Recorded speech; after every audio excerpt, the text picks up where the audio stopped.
It is ungodly today. The weather is horrendous, and I am a sweaty bean, holy moly. But welcome in. God, what's the temperature actually? I'm like actually sweating just being here.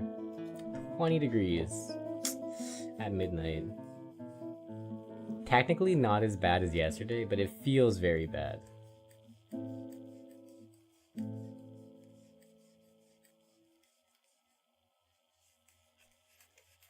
Okay, let's check if our nails are okay, actually. No, interesting. Okay, the middle finger is bad. Let's fixie fix. Right, okay.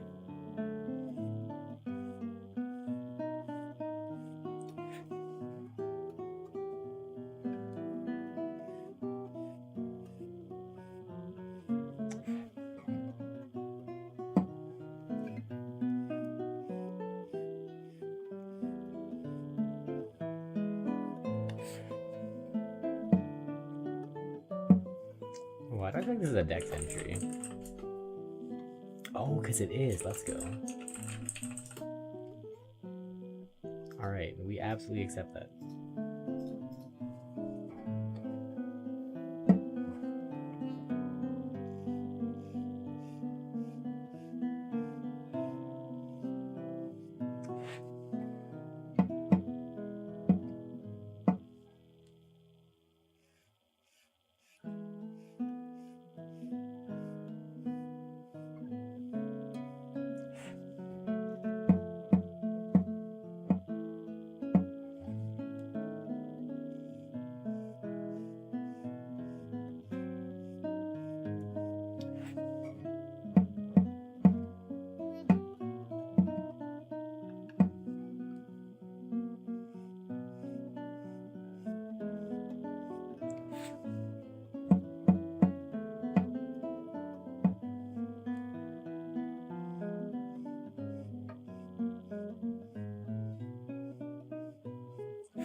Okay, that should be pretty good.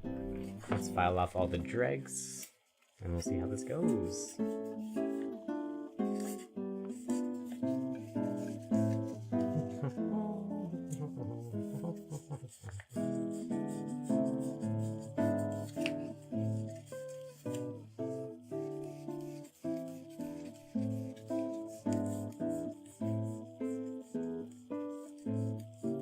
Hey Matthew, good morning. How's it going?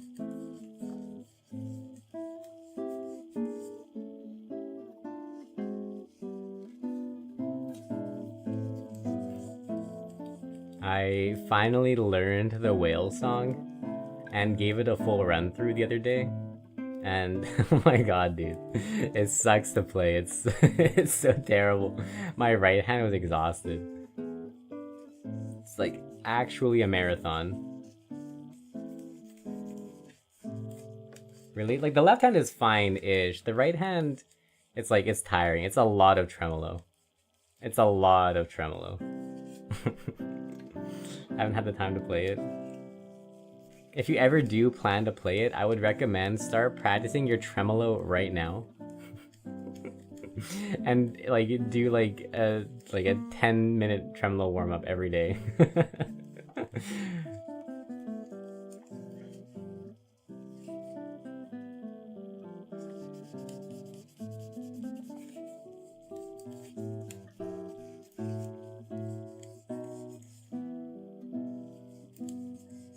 Like at tremolo? That's very unfortunate. Well, you'll be great at tremolo by the time you're done learning this piece. I promise you.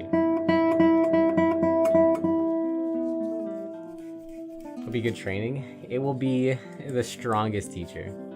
It'll be the teacher that throws you in the deep end and just tells you no, drown.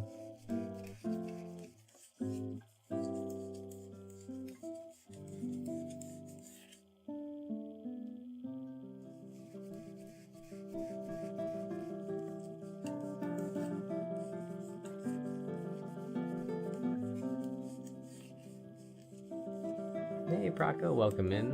Oof. Unlucky.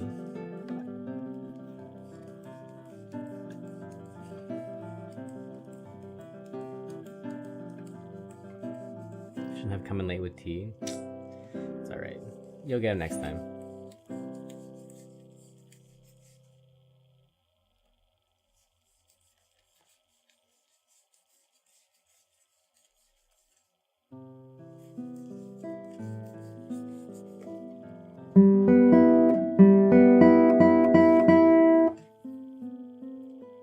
That sounds good.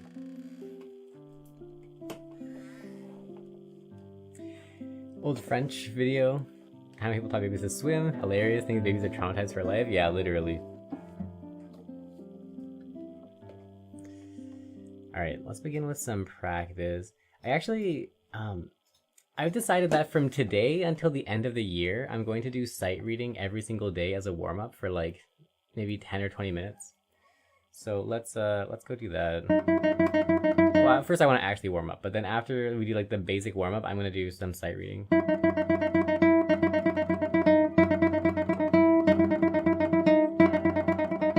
Because I feel like my sight read's been too garbage for too long, and we need to fix that.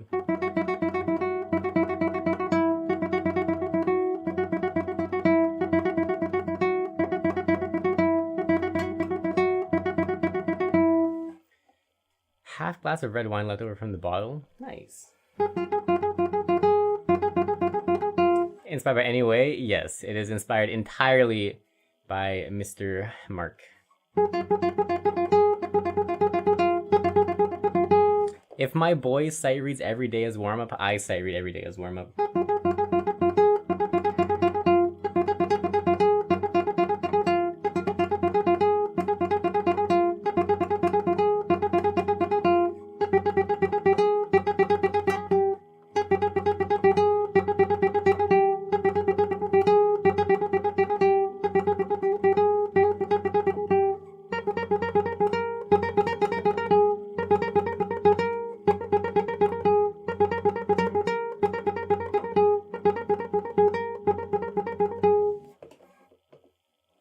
Rare show for you? It's not French, red, it's Italian. That might be like the most pretentious thing you've ever said, like in your entire life.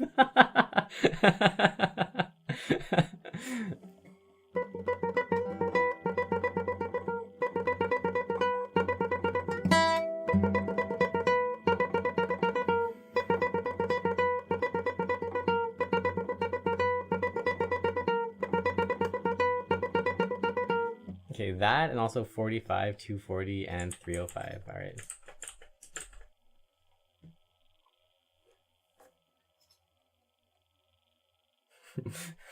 The French method? Oh no.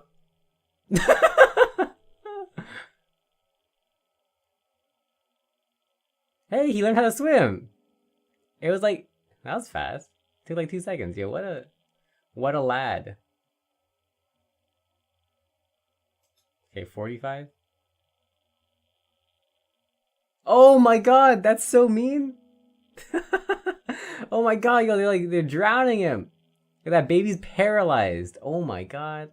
Yo, that's that's so mean. All right, also 240.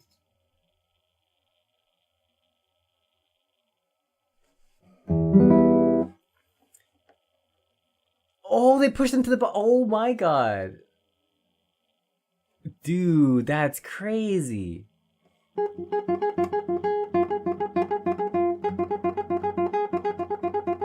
you heard My Chemical Romance? I have heard of My Chemical Romance. Dude, those babies are so upset. Oh my god, okay. I can't watch it. That's like actually torment, dude. That's crazy. Is the punk bad? I know.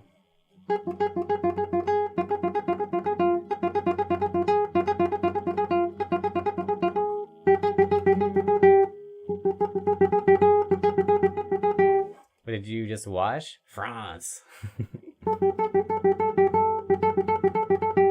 Whoa, that's such a cute emote. What is that? Very nice.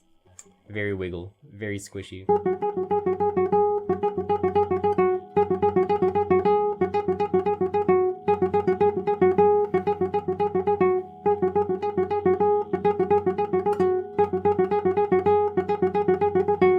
You know, good dude. I didn't know you were bad at tremolo. Like I didn't know, dude. I just thought that I thought you were good at everything.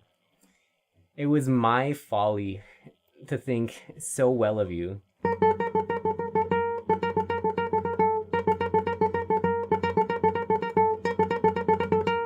What music do you listen to normally? I normally listen to like EDM kind of stuff. I like future bass a lot. Future bass is a great genre.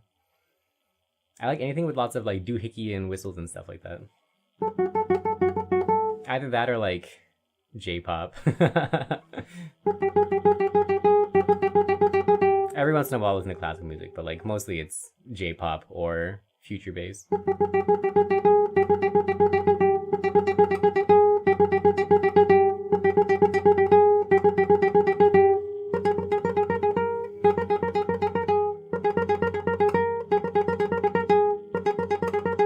You guys know I'm from Canada. Soon to be from the US.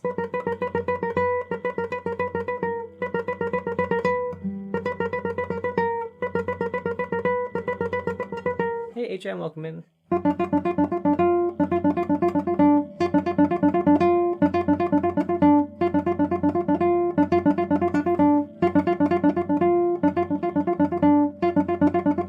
Okay, that's not bad, that's not bad. Let's go do some tremolo practice. Let's put our money where our mouth is. Let's show Matthew that it's easy to practice tremolo. Just do it. It was cooler. Discord? I do have a Discord. I'm gonna go slap that into the YouTube.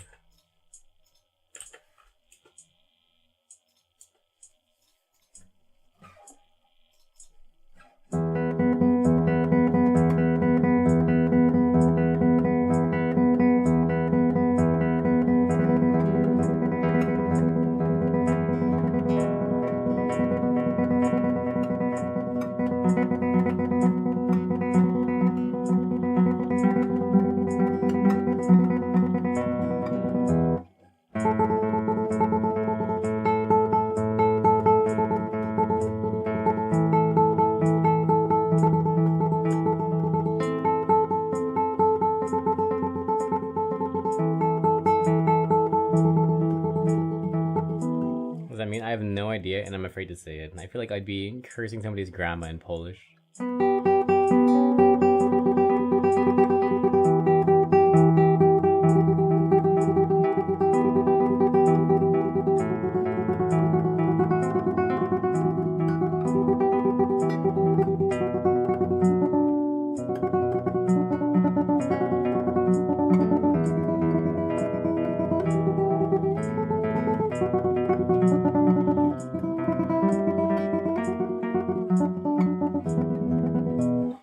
Letters and diary entries, 1870s, American pianist Amy Faye, studying with great masters. Okay. Mandatory cards. Okay, what's it?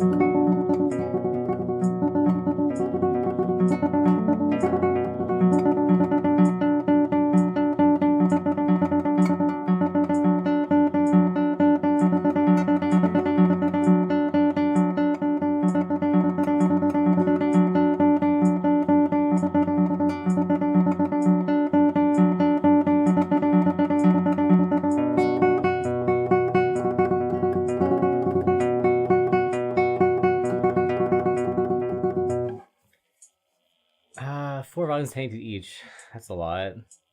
2 hours of supervised practice every day. Okay. I mean, that's not even that bad. But maybe I'm psychotic.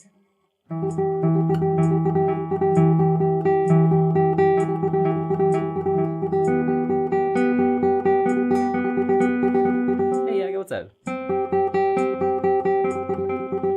Dude, I played Tug of War with your, I don't know, ledge thingies? It was so fun. It was so fun. I'm gonna go bring it to my friends today. It's gonna be great.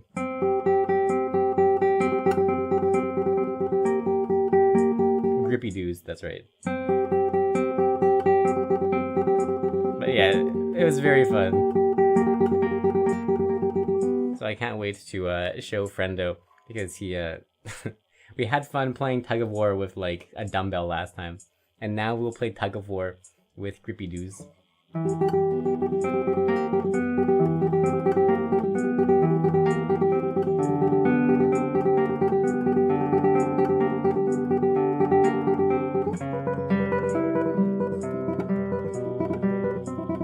That's who are doing the ropes? Nope, I'm an idiot. What I did, okay.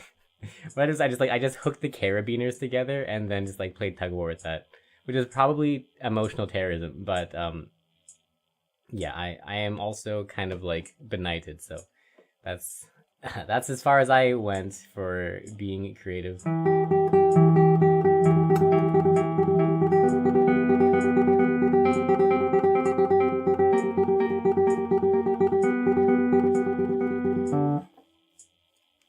When your old pro saying that she wished she made all your students do that. It would be good, wouldn't it? I feel like that'd be so useful.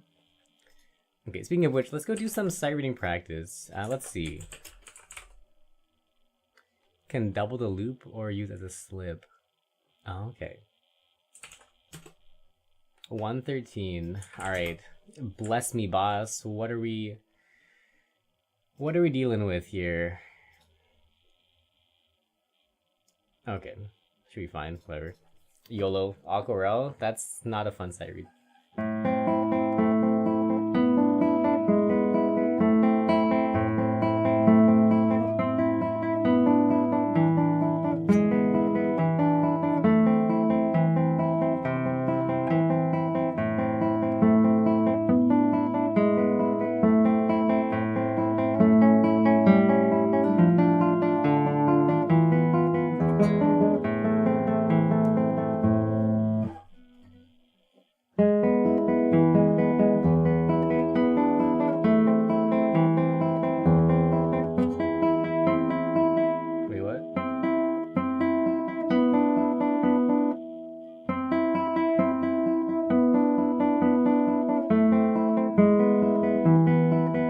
Weird.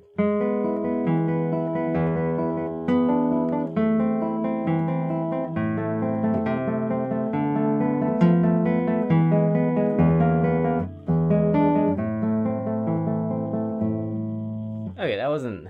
What the hell is that weird spot?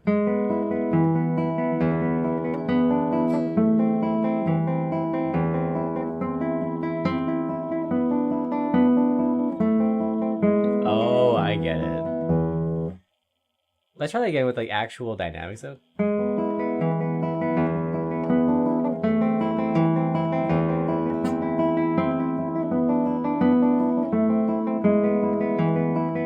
That makes more sense. Okay, cool. All right, and there's one more thing on page 113, so let's just...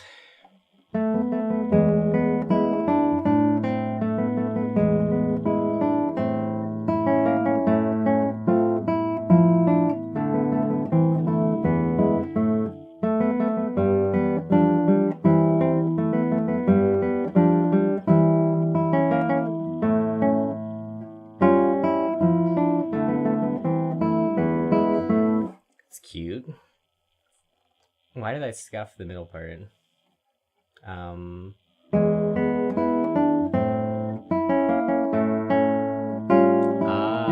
went for a bar. It's not.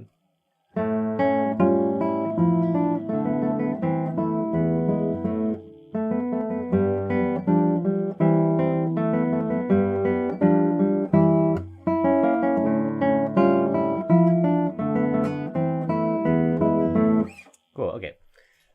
Let's do another one. 214. Oh, this is hard. Okay. YOLO. I'm not even gonna look at it. Let's just YOLO.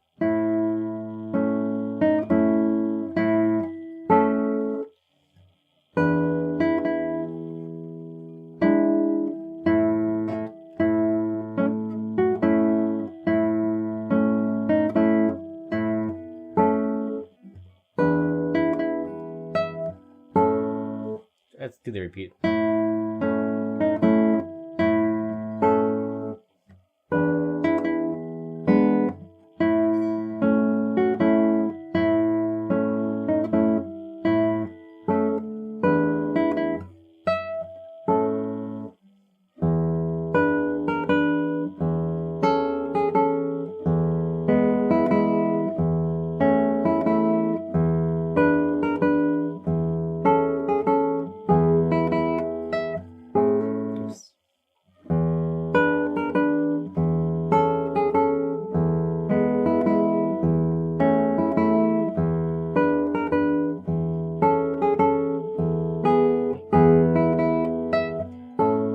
Let's try the opening again.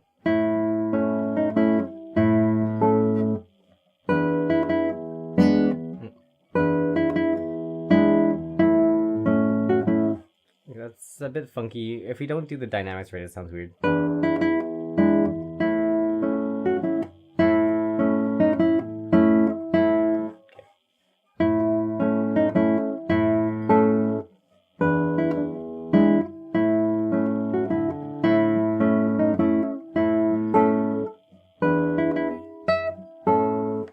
Okay, cool. What's the other thing on this page? Nope.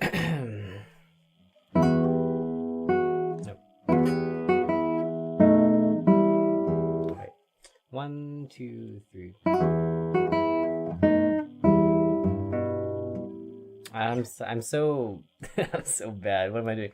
Bum bum bum bum ba dum bum bum bum bum bum bum bum ba bum bum bum. Wait. Okay, let's ignore the ornament for now.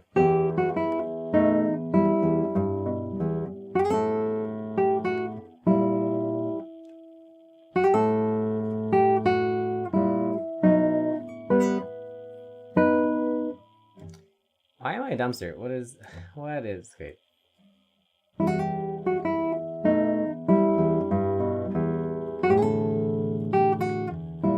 Ba-dum ba-dum bum bum bum.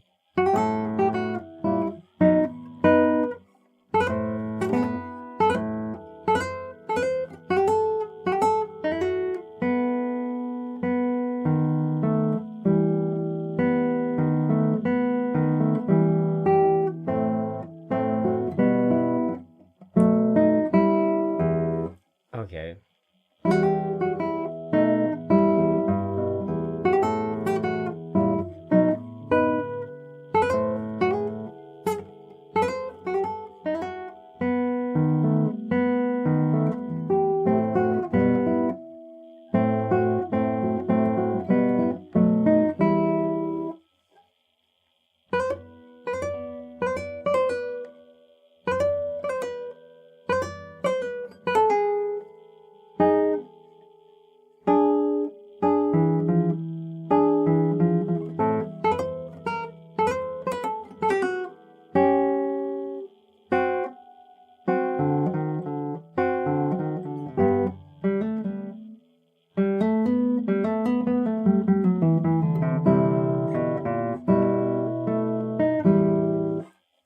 Why is that? Like, that's actually breaking my brain. I cannot do the rhythms on that, and it bothers me that I can't do that. What the heck? Okay, let's go check it out from the second half. So it's basically like this.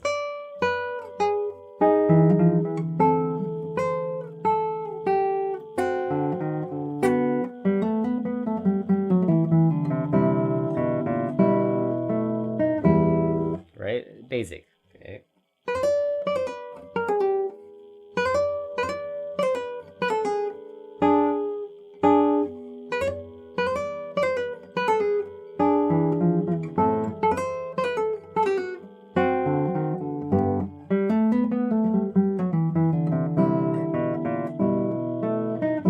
Okay, better. Fix the opening.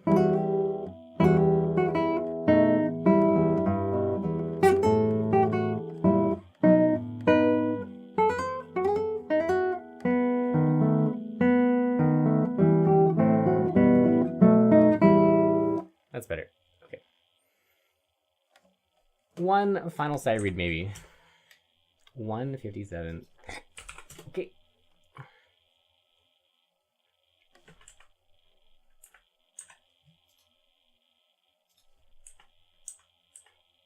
Aguado. Once again, there's no raw dot. I'm not even gonna look at it. It's E major. That's all I need to know.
That's cute.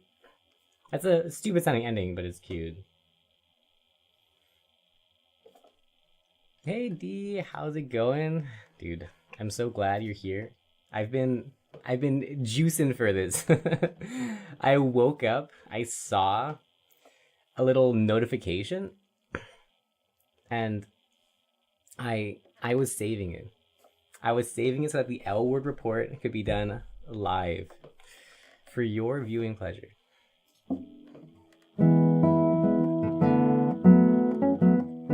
You get it live? Would you like it before or after your L word report? Okay, what was that piece before 214? It actually bothered me so much. I actually want to play it again. Blessed indeed. Ba-dum, ba-dum.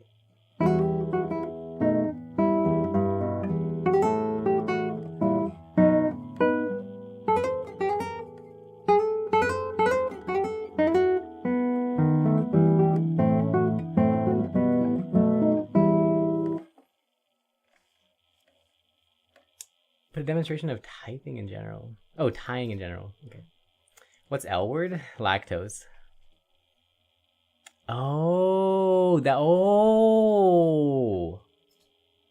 Yo, dude, that actually helps a lot. You're so smart.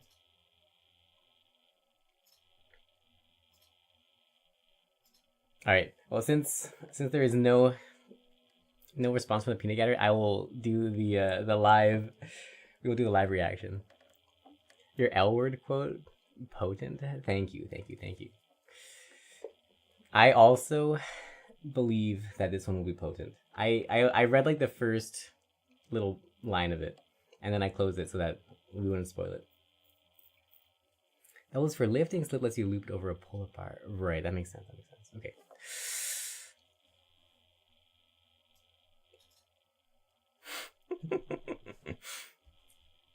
Feeding. Okay, okay.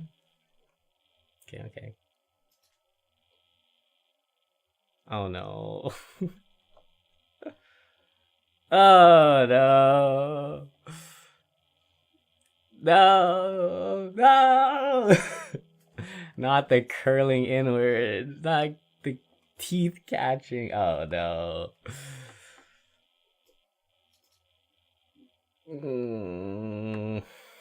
No, not the sound effects.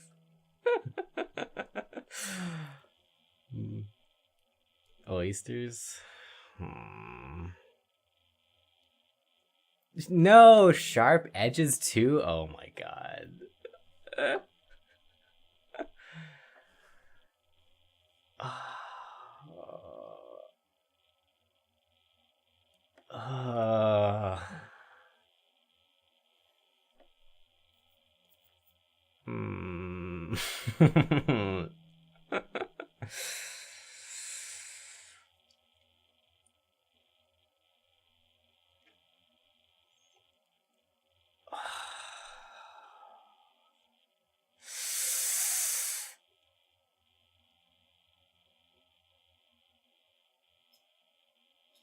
Yeah, that was potent. That was potent.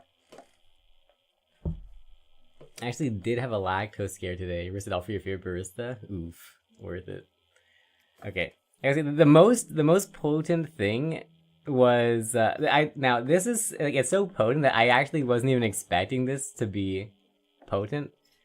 The water balloon packed with undulating marbles. Yo, that was I felt that, dude. I felt that like in my soul. Like that triggered revulsion from like the core of my existence. I didn't know that would bother me. It bothered like I knew the oysters would bother me, and I knew like the chopsticks and spoon would bother me.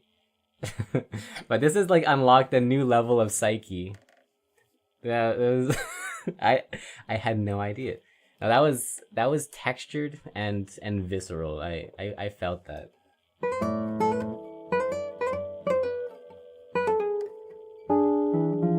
You look deep into your notes. You found something that like I didn't even know about myself. That's good. That's good. Now, I got like this whole thing was very powerful actually. I think this is your best work yet. It was full of L word. I felt it. I felt it immensely. The second strongest part was the spoon. The spoon with the hook shape. Once again, I feel that. I feel that. What's the L word? It's actually lactose. It's actually lactose.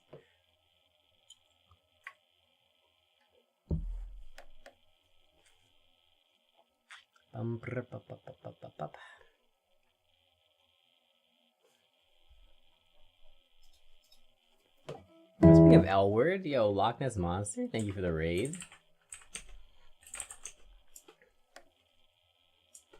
How's it going? Welcome in, welcome in.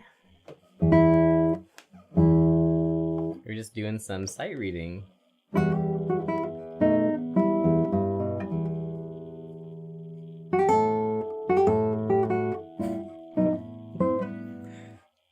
Still understand? I think it's by design.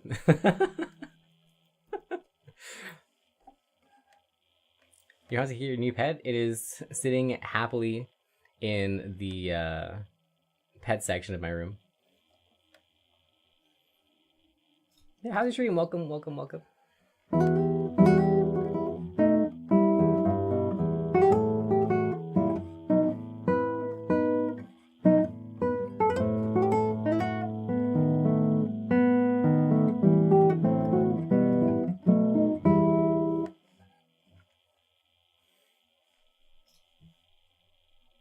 Yeah. What a potent L word of the day. It was good. Honestly, it has been your best work. Now, I would also like to receive the L word report, if you don't mind. I was thinking of maybe retiring the E word because I feel like we've culminated. Like I think like we've cultivated the E word to perfection. If I were to take a guess, so I think it's time to go into experimental land. Now that the appreciation is complete. What's your favorite hot sauce? Cool. I'll give it a try next time. Maybe I'll make hot sauce fried rice.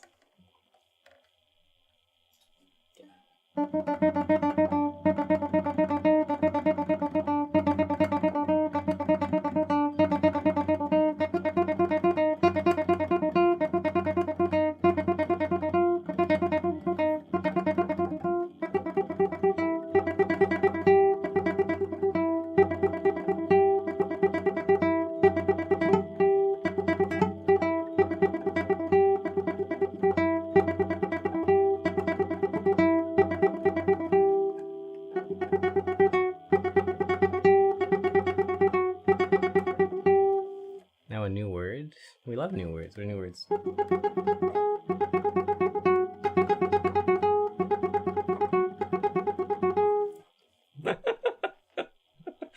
It was also quite strong. The growing was terrible, as was the elongation, and then you ruined cauliflower.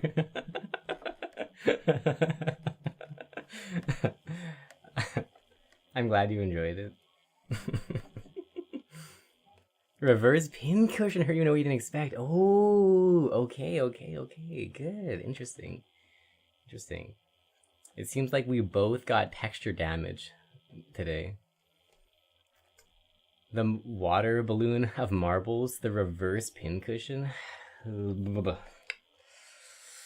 A strong day for camp texture.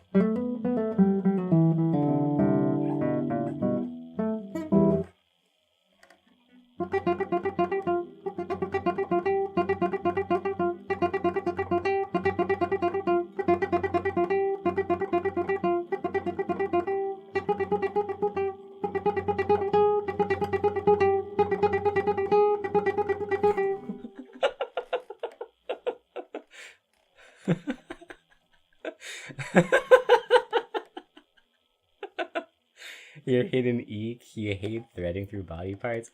See, that one was like, what do you call it? That was like the double-edged one. That was the glass cannon shot. Because that bothered me a lot too. I also hate threading through body parts. So I figured it was worth a shot. Yeah, that one got me too, dude. Like, it got me while I was writing it. But it's more important that it got you when you were reading it. You rarely change earrings because you hate it when the latch catches inside your ear hole. Oh, okay, good to know.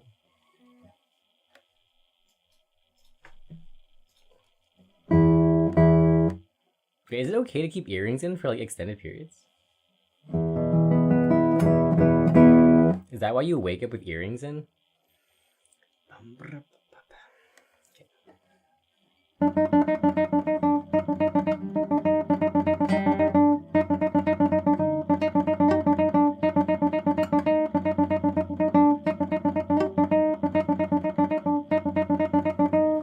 Can we say hello, handsome? Hello, welcome in.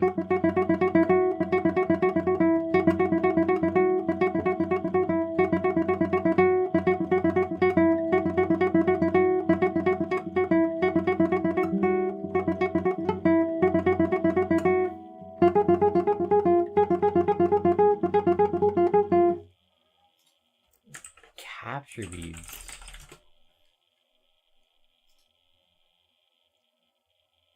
Ugh. Oh, is this what you mean? Oh. Ugh. Ugh. No? Okay. Thank God. Dude, I was thinking of putting that inside your ear hole. Ugh. Ugh. Okay. Ugh. Oh my. That was visceral. Received your Canon 100 400mm lens, 1.5 kilos. Whoa.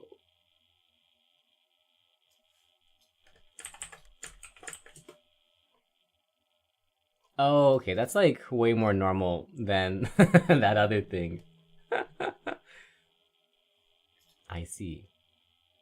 Okay. Understood. That is like 9,000% less vile than what I showed on the screen. You have permagold pirate hooves. Oh.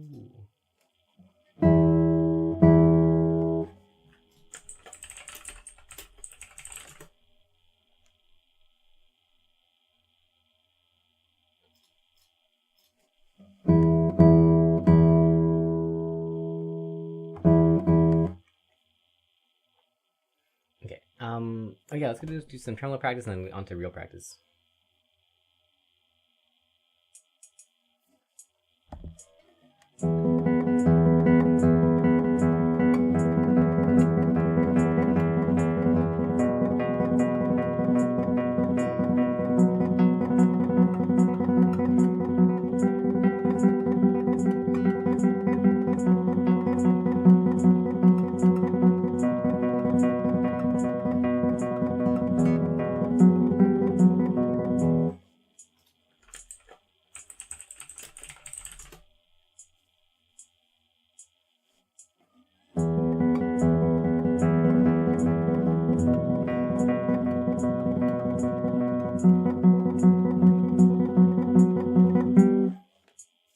Do permanent earrings like ever like so like it's like you never need to change them. Like they're just like self-sterilizing or something?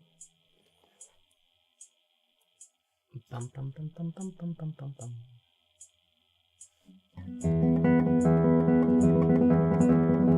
Oh, interesting.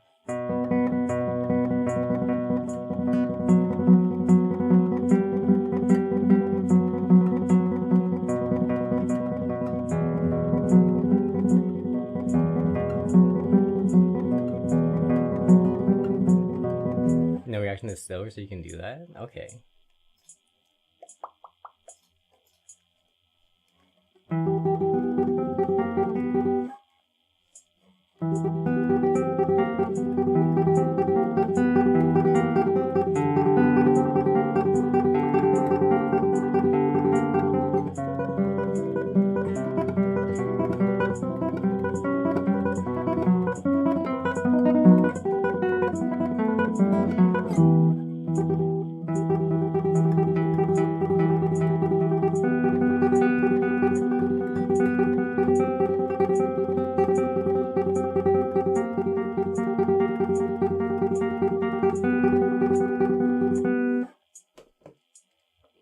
Man, speaking of werewolves, I had like the most miserable time trying to sleep yesterday. Which always happens when it's a full moon, like whether I know it's a full moon or not.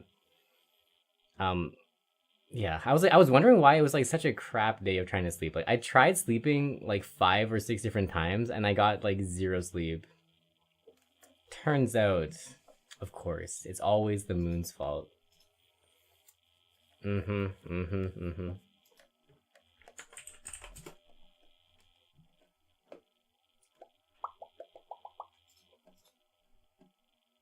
I think like one of the things busy thing about holes in mark. That too. One of the things that sounds like it's insane, but is actually real, is that like on nights of a full moon, like you will guaranteed have a bad night's sleep, even if you have no idea. So like there is some research where they like put people in like a closed facility, no access to natural lighting, no idea what the moon's stage was, and despite being in like this closed off box, like on the nights of a full moon, they had like crap sleep, basically. Which sounds like it's like a crazy like granny myth, but like it's actually a thing.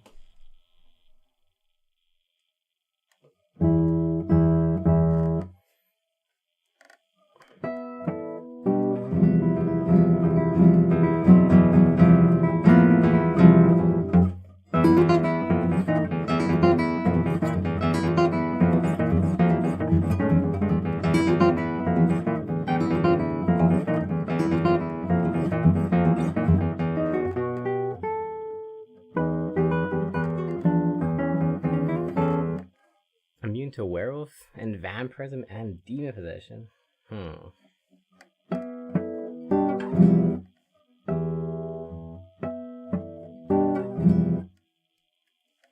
Spelled that way on purpose.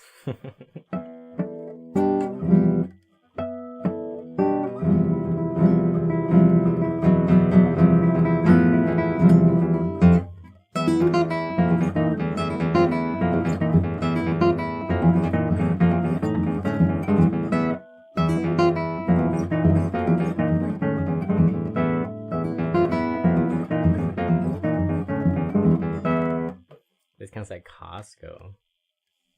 Okay, we'll come back to that later. It's not bad. It's not bad at all, but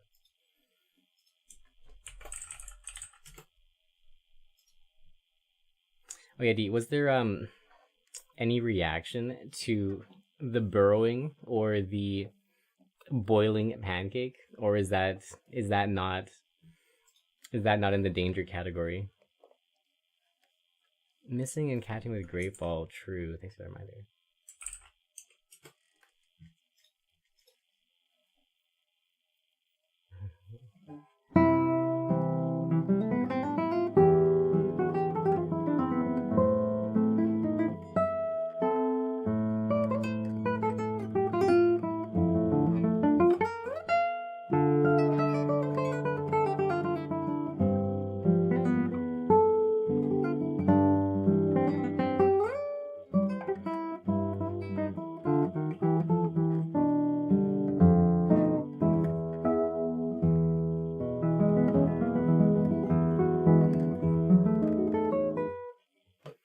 Burrowing was erg, but not as hork as the threading. Okay. Thank you for contributing to the L word research. The pancake was okay. Okay. Portland Witch Local 327.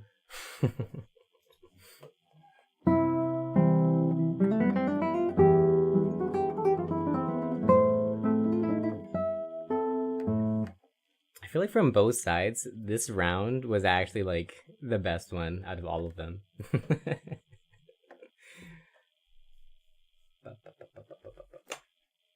It was so vile in both directions. Really dug deep.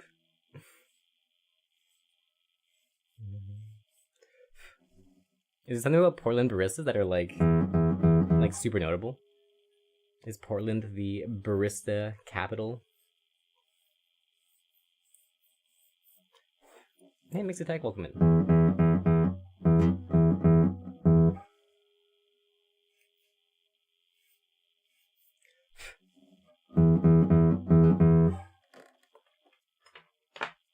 Keep Portland weird.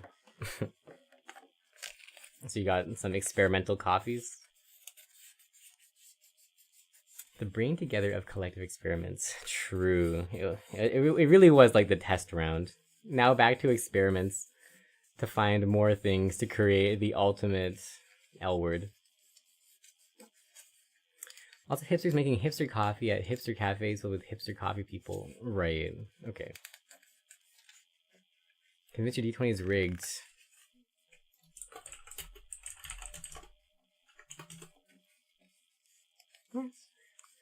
Average roll.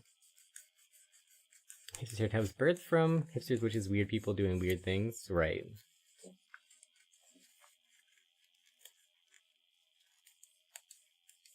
Yeah, see, like if the D20 were rigged, then, you know, that would have been a nat 20. But since the D20 is just random, you know, it's you know, sometimes it gives wrong results. Yep.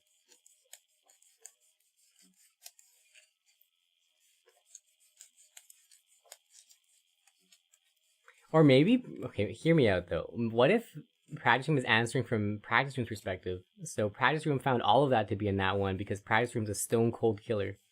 Nothing bothers Practice Room. Maybe that's why. it's hard. Like it's like interpreting tea leaves to interpret the D20. You know, sometimes you gotta just make educated guesses on what a wildly incorrect roll might mean. Try to move there. Found out you're moving to San Bernardino of Portland Metro. Had a mental breakdown. Had to turn the truck around and go back to Iowa.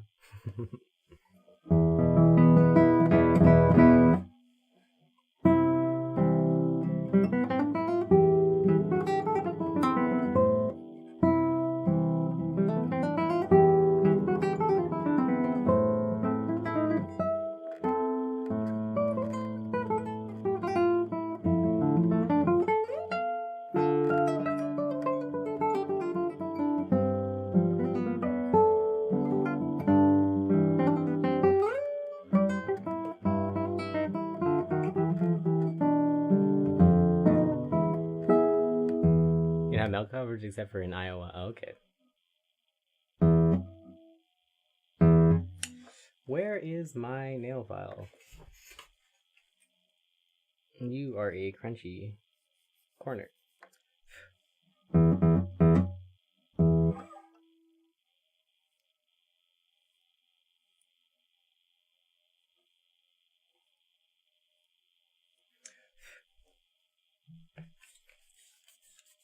"24 minutes before bed." Wow, early night tonight. Wow, 24 minutes is actually 1.5 Pokespawns. So is he confused with the Albert thing? Lactose.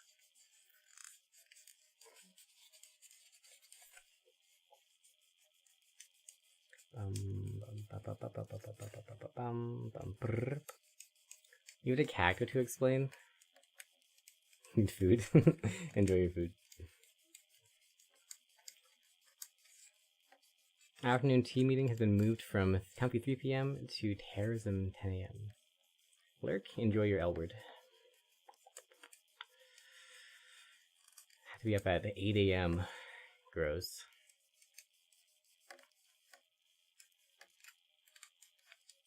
That reminds me, I need to remember this. I scheduled an appointment for 10 a.m. on Thursday.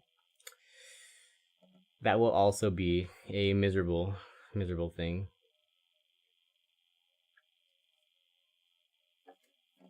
Wait, what do you mean that's it? 10 a.m. is disgusting. You should not be awake before noon on any given day. Or you should not be obligated to be up before noon. Like, be up before noon if you want, but like I feel like you shouldn't be obligated. 8 a.m. That's way too early. Far too early.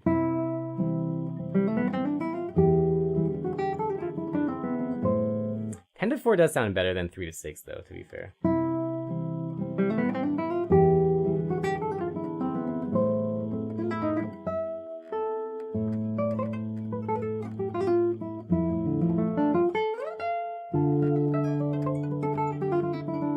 Oh, the L word can mean whatever you want it to mean. Mostly, it means lactose.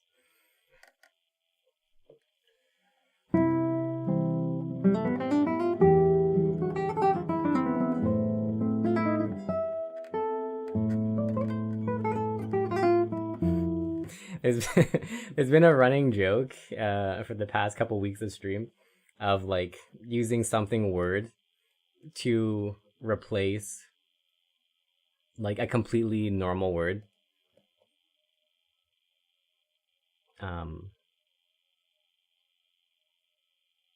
It's like, I don't know, like I enjoy P wording the guitar, but like the P word is like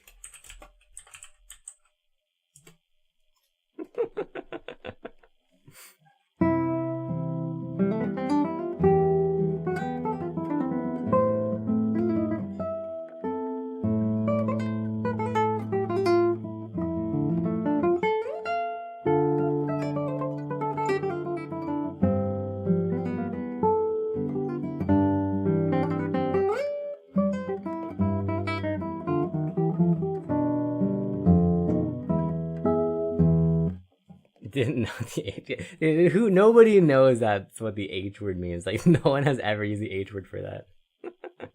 But I don't know. I don't know when it began. It's like that sounds like a reasonable start.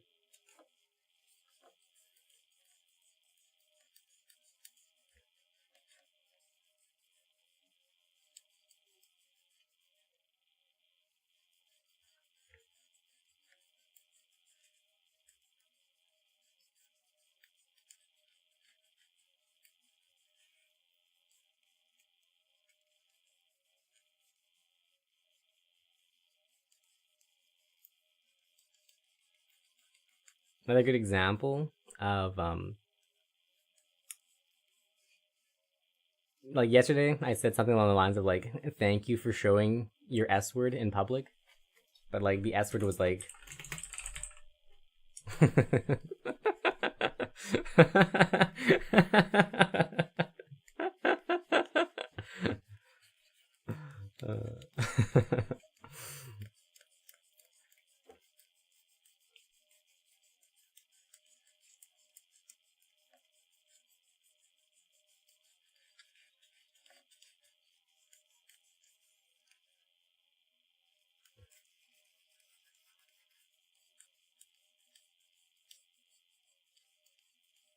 oh, that's a good S word, RR. Or just like whatever nightmares you can think of. Yes, indeed.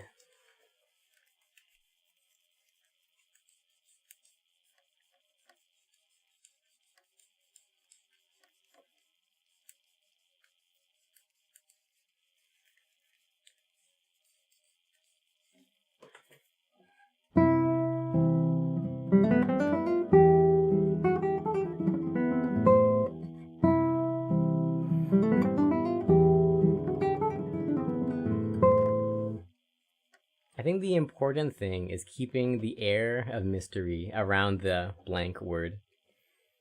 Eye tattoos are a thing. Yeah. I've only ever seen eye tattoos as like a blacked out, like blacking out the sclera. Is there like decorative eye tattoos and not just a full blackout?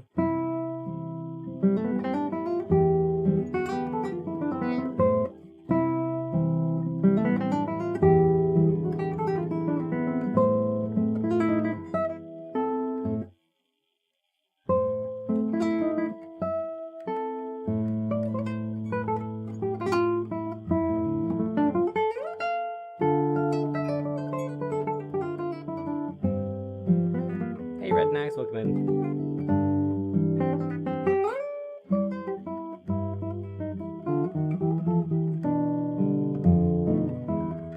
Okay, so it's like blacking it out, but in various colors. Gotcha.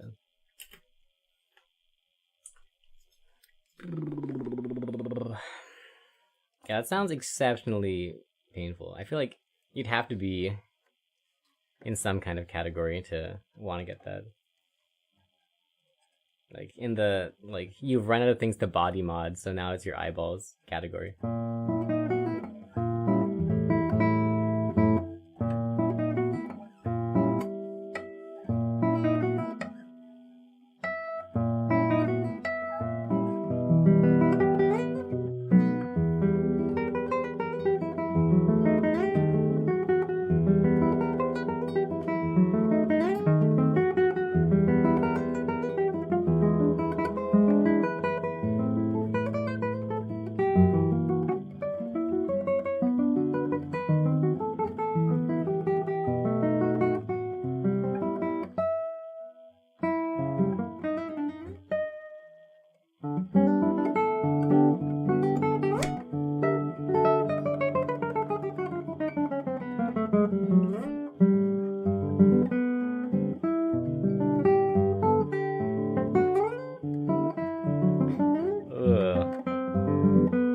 Almost guaranteed infection. Ooh.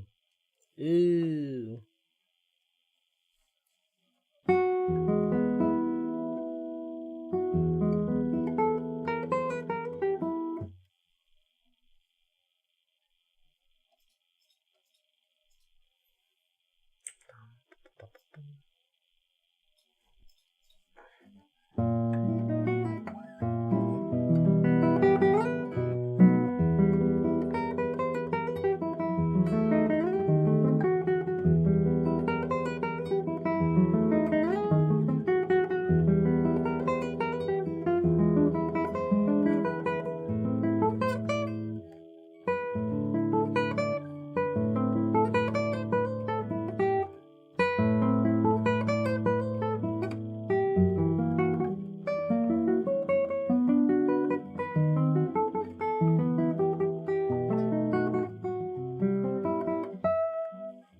What are the use cases besides cosplay? Yeah, that is the question.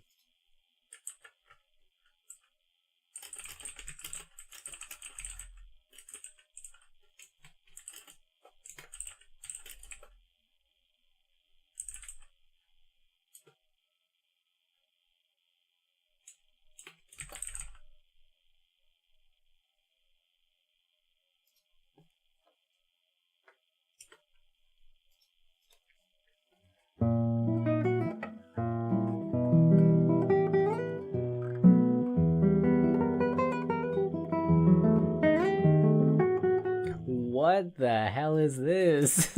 Excuse me? Alright.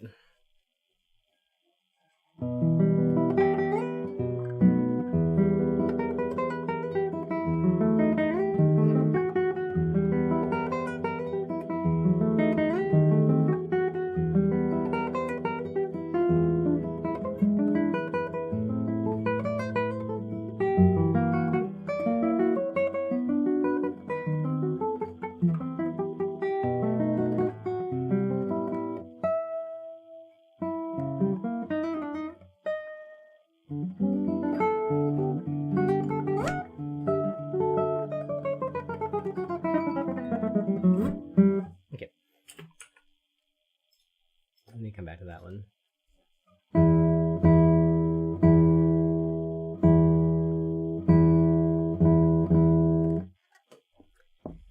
Boom bum boom bum boom boom boom ba-doom ba-doom.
Come back to that one later.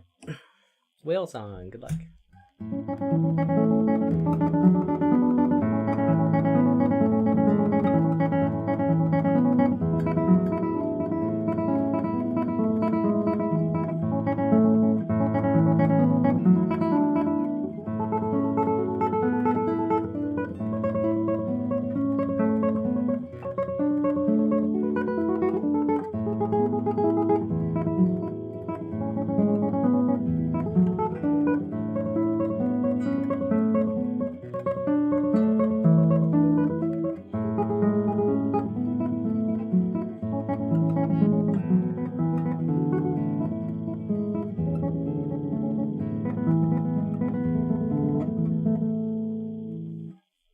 Someone needs to love it. Maybe Frog. I don't think they would wear it. Maybe Friendo's partner might like.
Feels the one bite? That's correct.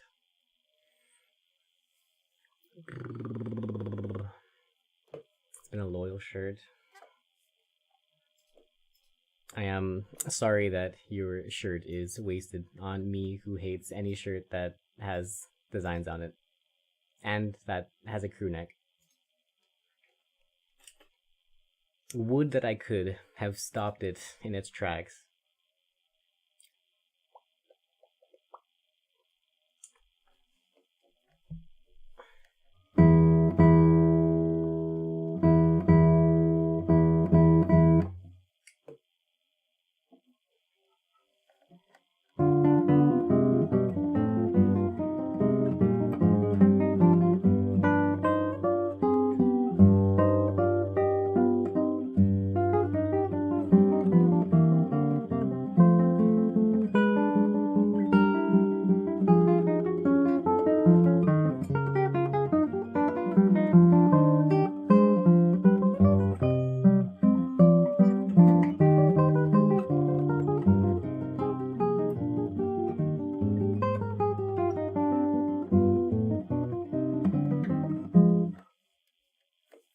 Get closer for tomorrow, don't waste time thinking, searching. That's so smart, dude.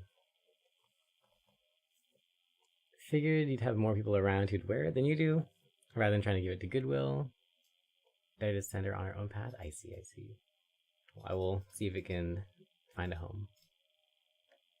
Right on stream? Yeah, you underestimate how much I hate things around my neck. I will like patently not wear crew neck shirts. You also underestimate how much I hate graphic design on shirts. I will patently not wear anything with designs on it. There is a 0% chance, unfortunately. Maybe for like 10 seconds out of obligation, but like that's all you would see of me wearing a graphic tee.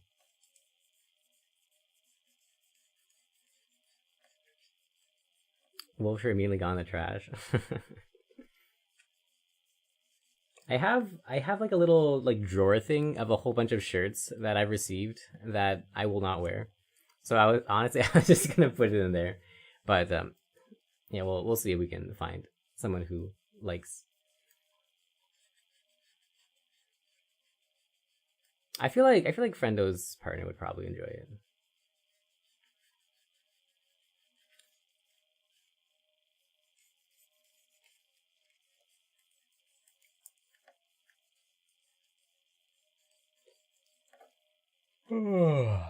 Okay, this is actually pretty good. Let's let this pass. Let's go chase first.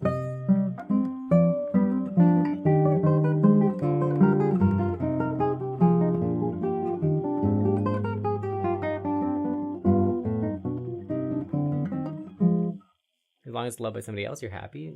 Fair. Okay, yeah, that can pass. More whale song. I should probably not play with the cable. Yes.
To your program. If I can learn it in the next 10 days, yes. If I cannot, then no.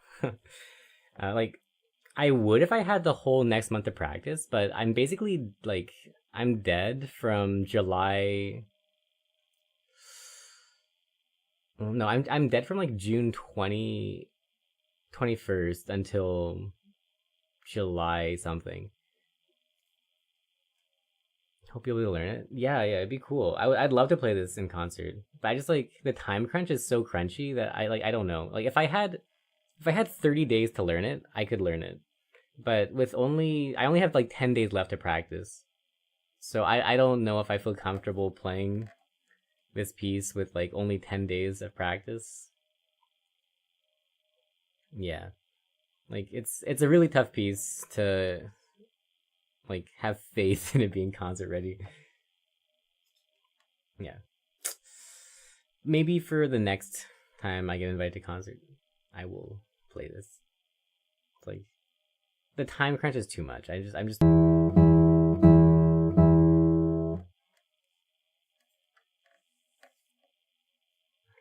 doesn't do Discord much. Make sure she has to see it too. Wait, how do you know? Speedrun o'clock. True.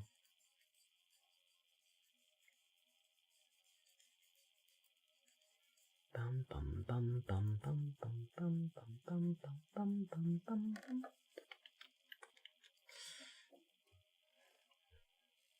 Said it like a billion times. Oh. Well, honestly, fair.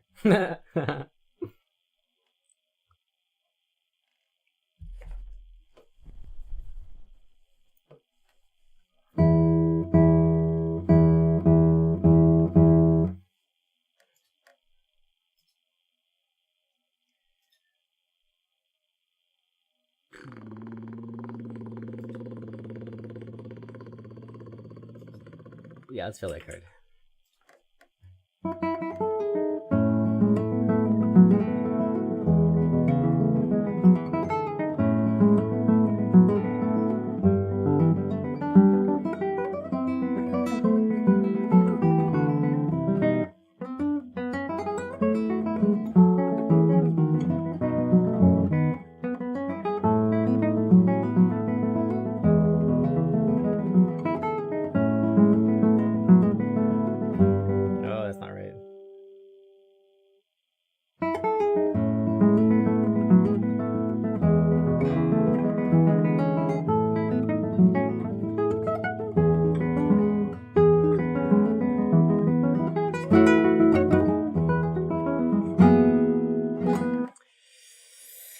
Man, that was so bad. Okay, let's go do some isolation stuff. We need to fix all these things.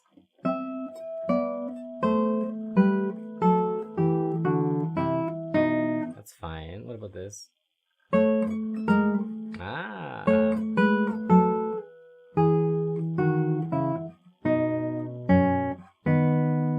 Right, that's pretty bad.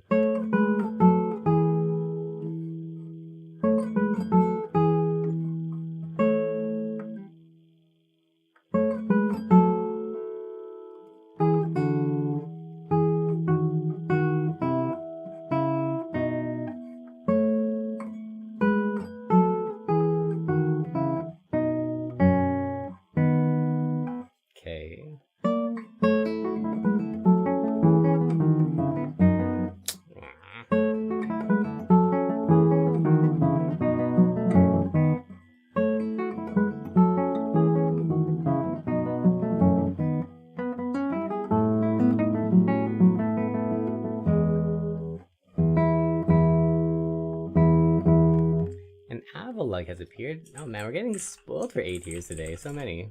Fantastic. Fake A tier? What? You don't like coffee tables? How dare. Oh, speaking of whales, yeah, we love whales.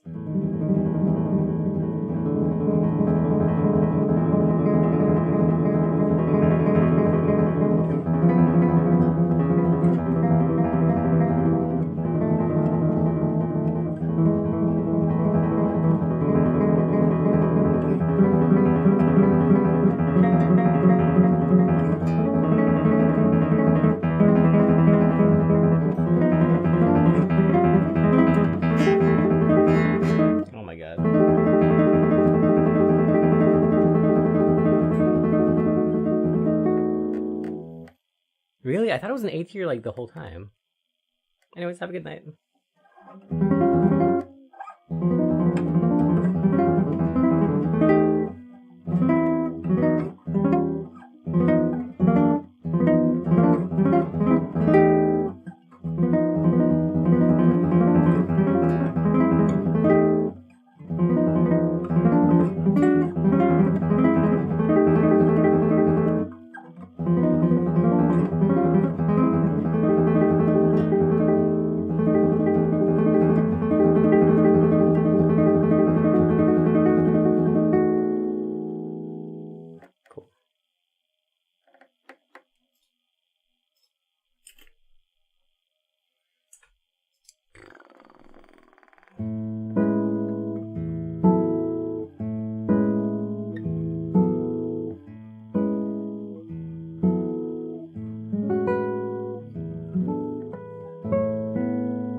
Okay, that's not too bad actually. Let's let that one come back again because I have trust issues, but it will pass it the next time we see it.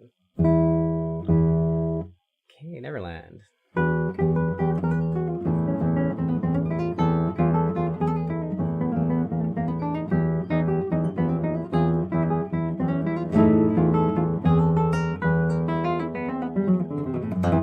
Yo, not bad. Not bad.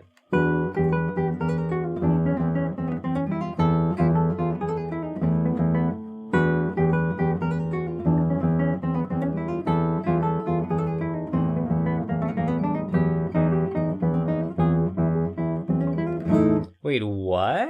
Whoa, sneaky. Redeemed first. Whoa.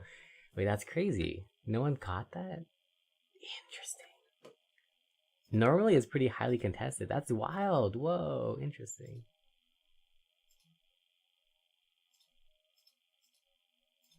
Huh, well done. Very sneaky, like, actually snuck in there.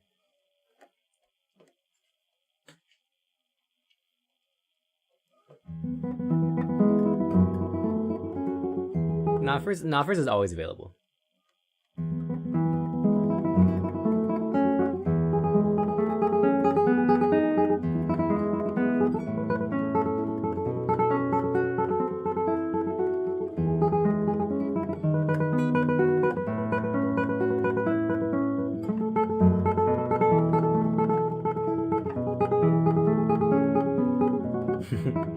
As demonstrated.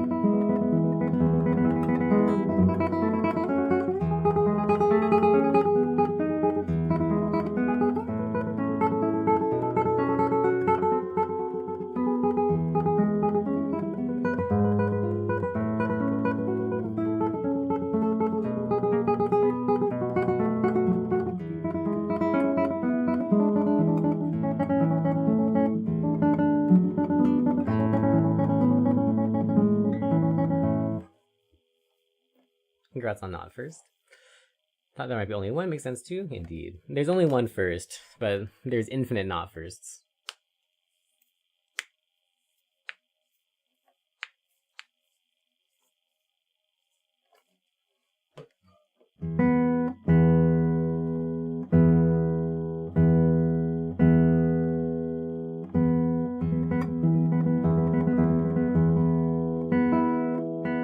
Ugh.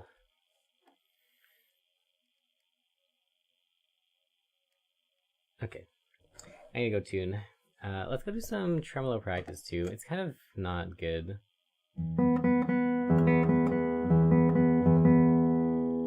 My tuning is so offensive though. Let's deal with that first.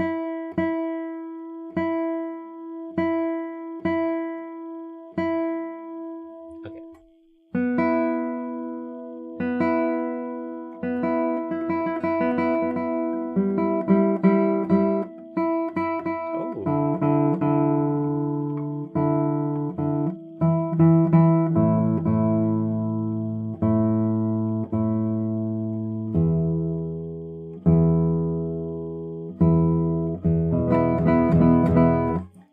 Trying to start any finger conversations today.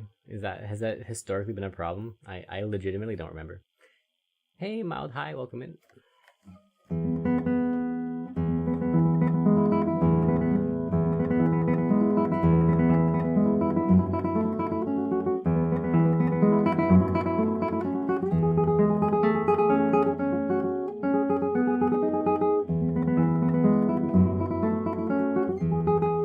One thing off on a tangent. Oh, I mean, honestly, that's about the vibe of the stream.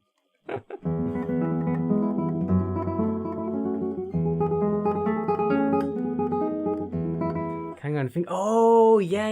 You're right. Now I remember.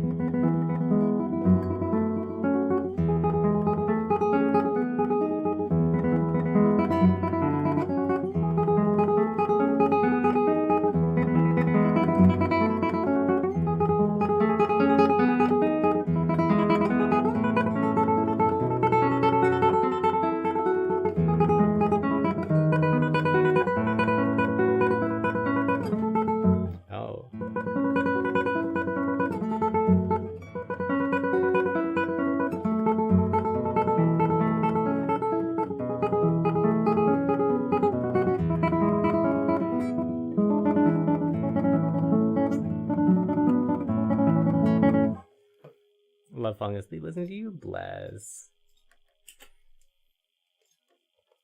Okay, it's getting better. Let's move on though. Not that it's boring, just that it's soothing. Got it. I feel like at some point in a career, all classical guitarists have to get used to the praise of it was so nice I started falling asleep. Even if you just played the most like crazy, like super slidey, slappy, fastest thing in the whole world, like somebody will inevitably say, "Oh man, it was so comfortable. You just put me straight to sleep." So, know that I know that that's the highest form of praise that a concert giver can give. Even if we're woken up by another random of bad fan fictions. I've like exhausted all my juice on the topic yesterday. I have no more sauce left to give. I'm fully sauced out. I need new topics. I refuse to rehash old topics. How wet are your teeth? Oh, that's horrible.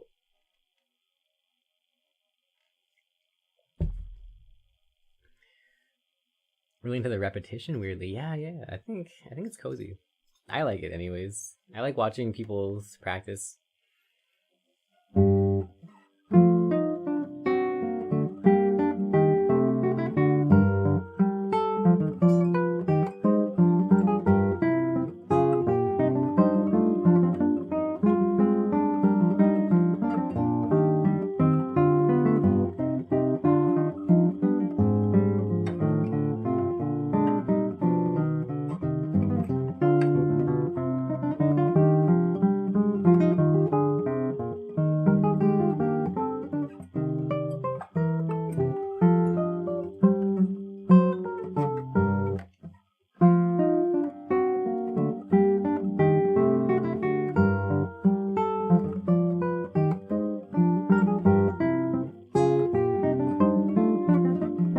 That's really weak, actually.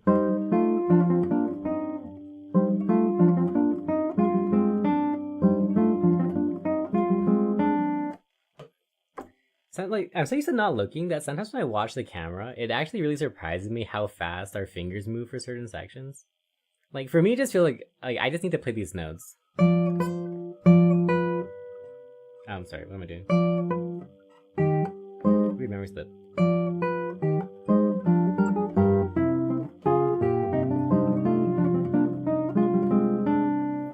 Will you try Indigo Girls Closer to Fine? I will not. Yeah, for this, like, all I need to do is just play bum bum bum bum bum bum. So I don't really think about it, right? I just need to play those notes. But like,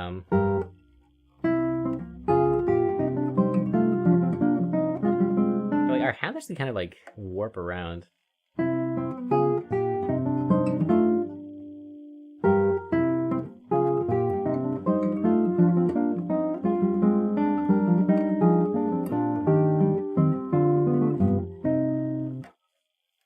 Oh, man, speaking of no, man, in the last month, I've been practicing saying no, and it's fantastic. I feel like life is better when you say no to things, just like upfront. It's good. For example, yesterday. Oh no, okay. Let's go back a bit further. Like a week ago, I got asked to do like 5 or 6 interviews for all of the different faculty member coming to the festivals, and I just like said no. I can do like 3 or 4 maximum, and they're like, okay, yeah, we can do that. And then a couple days ago, or maybe yeah, a couple days ago, I got asked like, hey, could we add like one more person into the interview for this session? And I was like, no. I was like straight up like, no, like this. I've already like this is already too much time. No, I can't do that. 6 interviews. I know, right? It's like it's a lot. I feel like it's really underestimated how much effort I put into preparing these interviews. Like it really does take up like an entire day and a half to prepare each interview. So 6 of them is like 2 weeks gone almost.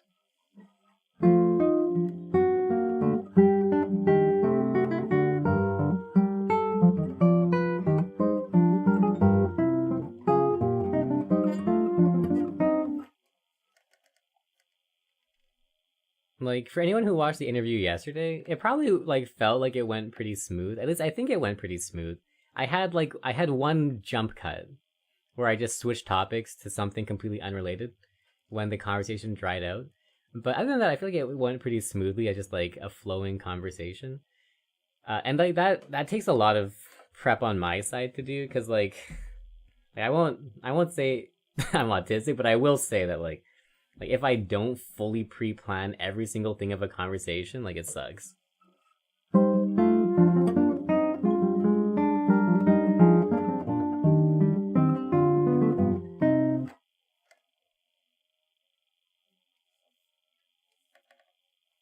But yeah, so anyways, like I do a lot of research and like work on making interviews good for the guests by like asking questions that I know are things they care about. For example, like I would never ask let's say like the duo that we had. I wouldn't ask them about teaching because it feels like teaching is not their interest. So like I do a lot of like digging to find out like what they're interested in. Like I knew that they were interested in lots of weird music and lots of like nerdy research stuff.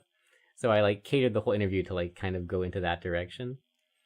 But I know like Mark is pretty into teaching. I know he's into learning new songs and learning obscure songs. So kind of tailor the interview to that direction, as well as blah blah blah blah. Like so, I always make sure that the interview is not generic. It's always specifically catered to the person, and I always kind of know the answer to everything that they're going to say, so that we can like use that to like guide like a flow chart of conversation. Because otherwise, like it's yeah, like this. It's so easy to have a bad, awkward interview where you're asking things that the person is just completely not interested in, and then you just get kind of like one sentence answers, or at worst one sentence answers. At best, like they're not interested, but they kind of like give you a courtesy answer, I guess. But like I feel like it takes like a lot of work to not do that. So, anyways, it's very tax.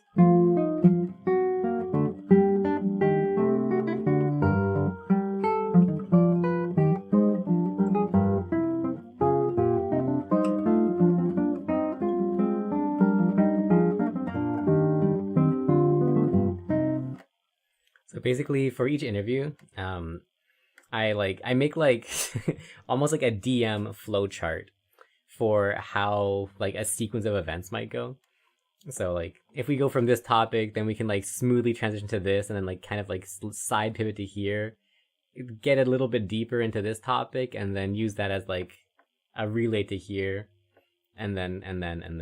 So like there's always like some kind of link that you can like go from quest A to quest B, and then there's like a mini event, and you can use that to go to quest C, kind of thing. But like conversation edition, which is so taxing. I swear to God, it's the worst. But I think the results are worth it. It's just tax.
That's how the hot ones works well. Research your guests, know what's a bad memory, what their passions are, get the real emotion. Yeah, exactly.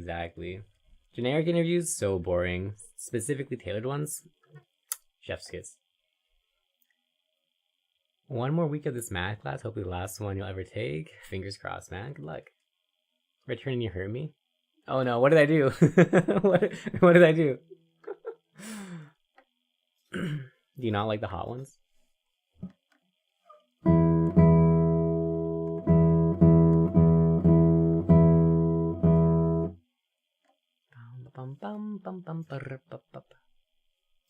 Oh, that's oh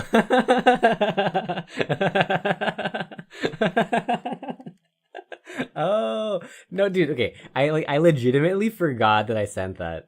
It actually dude. I unironically have a goldfish memory. I forget things about 30 seconds after I do them, both for me and for other people. I legitimately forgot. I thought it's because I made like a chef's kiss noise or something. Oh, I remember.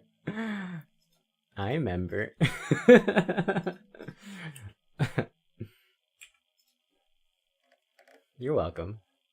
I hope you feel great, Elward.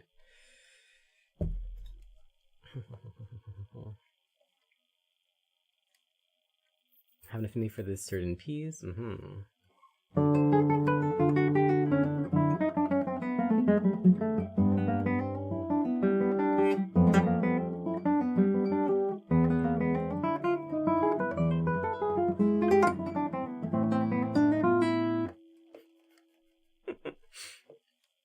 Tomorrow you'll be able to have the same experience that I had today, where you open up the Elward files and you see upon thine benighted eyes a gift from the cosmos, a gift chock full of Elward to go with your other gift impending.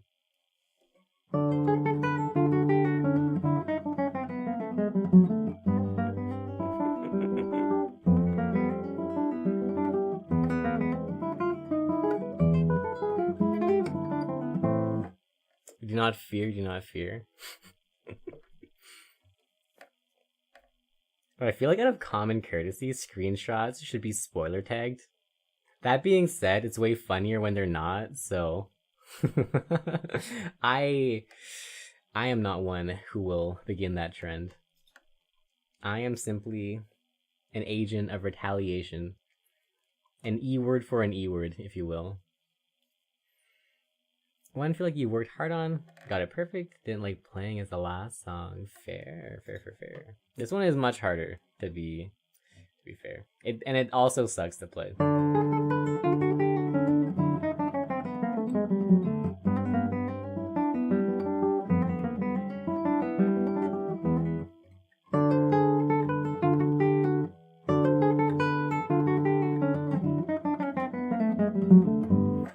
For the big move to go to university this fall for serious this time. Very nice. Congratulations. Do you have a lot of things that you have to bring over?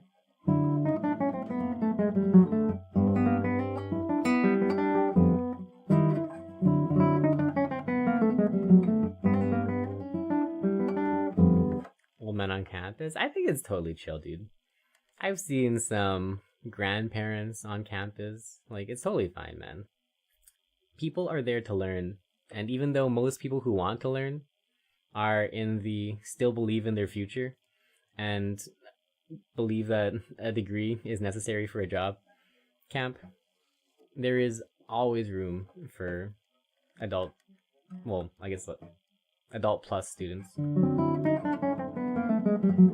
Give all your old furniture start fresh. Nice.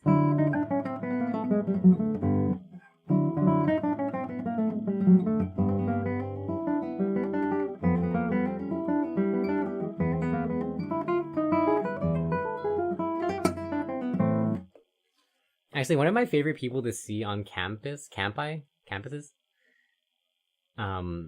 is seeing people who like have already gone through a full career, and then they come back to university to do something that they want to do.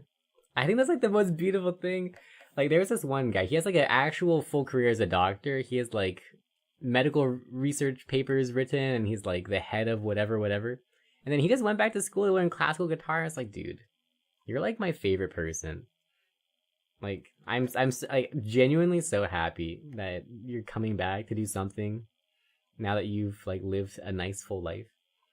Or like this other dude who went all in on pharmacy, got a doctor in pharmacy, had a like decent 10 years plus career, and then went back to study some art thing. Like, good for you. Trying to escape your losing career? Yeah, I think that's good too. It's like you have a career, you're not happy with it, go back, learn programming or whatever. Try to jump in on that big bucks AI train before it choo-choos off into energy depletion land. Or in this case, your geosat, whatever. It's cool, man. It's cool. Anybody who does anything to better themselves is amazing. Free trial run expired $1, literally.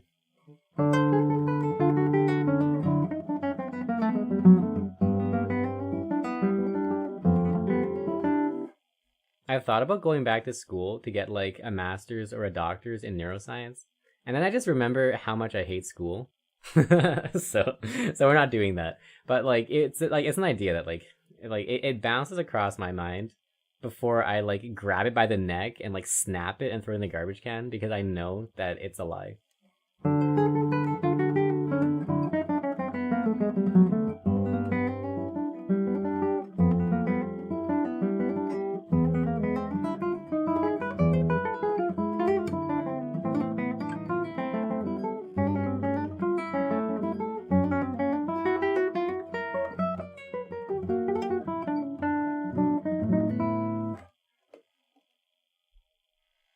Oh man, speaking of which, dude, tonight I went for a run again in the first time in like a whole week, because I like broke my ankle last time I went running.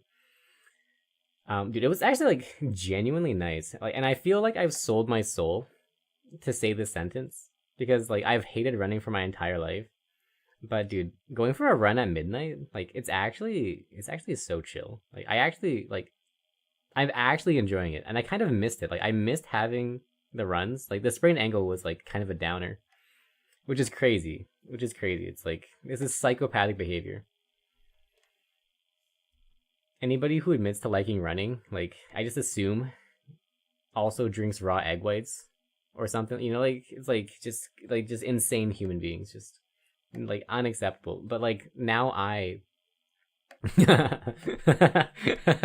All right, I deserve that.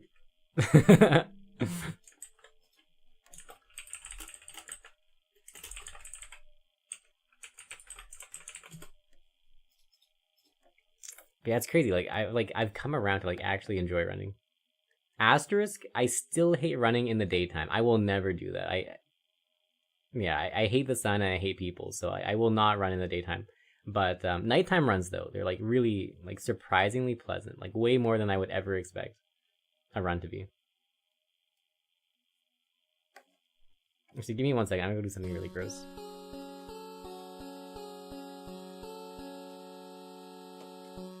You hate running, but you also like doing it? Yeah.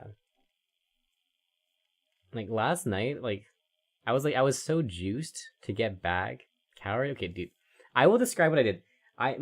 So because of rock climbing, I have like these calluses on my hand, and sometimes they peel off.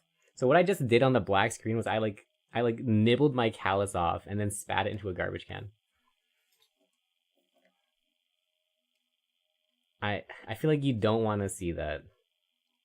You know? It wasn't my cowardice, it was my consideration for all of you.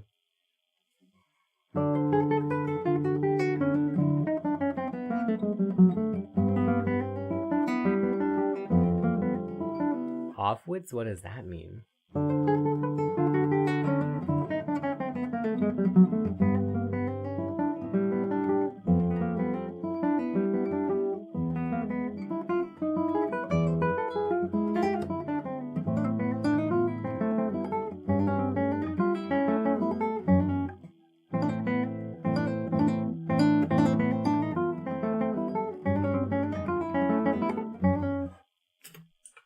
which I guess necessarily means I do not do them because I don't even know what they are.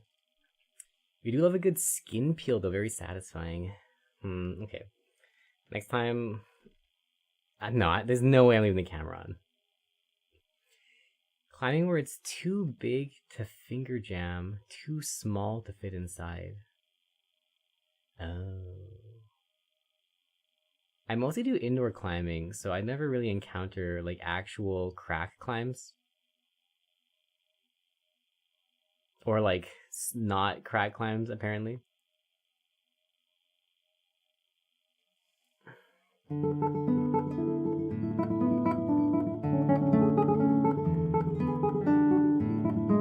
the Rockies, oh.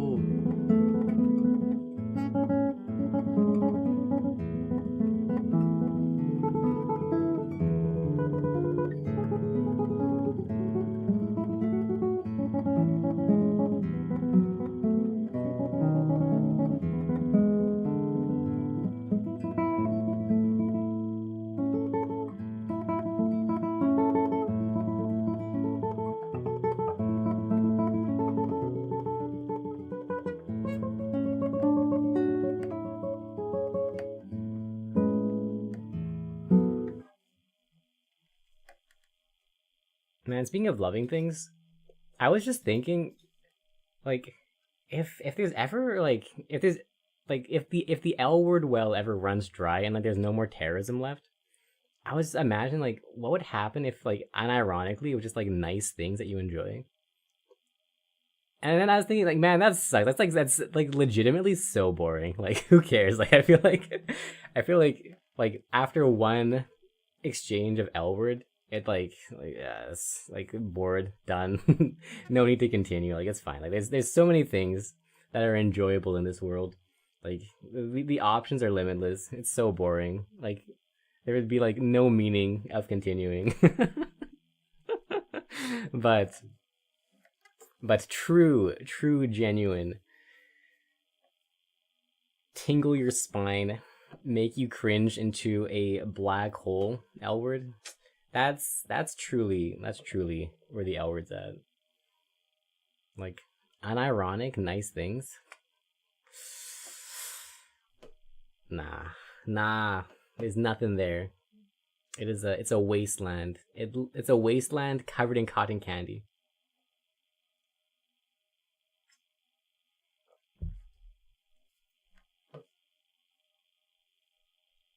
Moving to Wyoming. Toast excited, no cab. Nice. You say you loved happiness? Well, I like when other people are happy. But like, you know, I feel like genuine happiness doesn't come from like nice things, you know what I mean?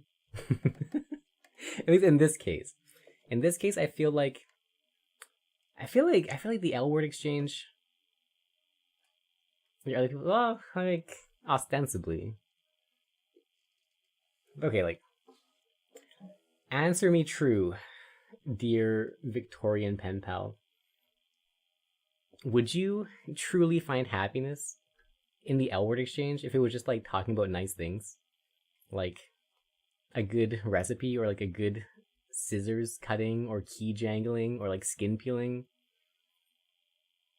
Or like a nice fresh kimchi. She's like, man, like it's like I don't mean to color your opinion with my reaction of the test. But I feel like it's not as like yeah, exactly. You can find exactly. See, that's what I'm saying.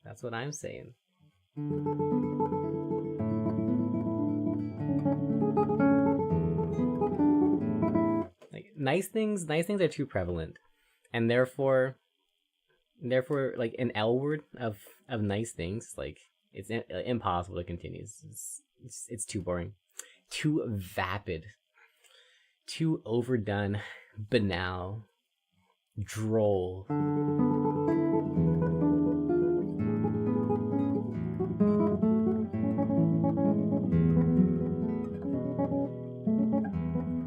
It's an open vista, but it's filled with nothingness. Whereas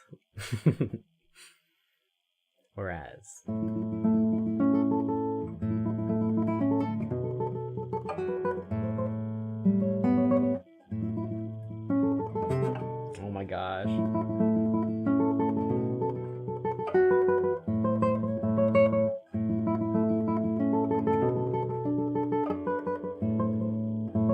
Why is it so hard? Let's ignore the tremolo.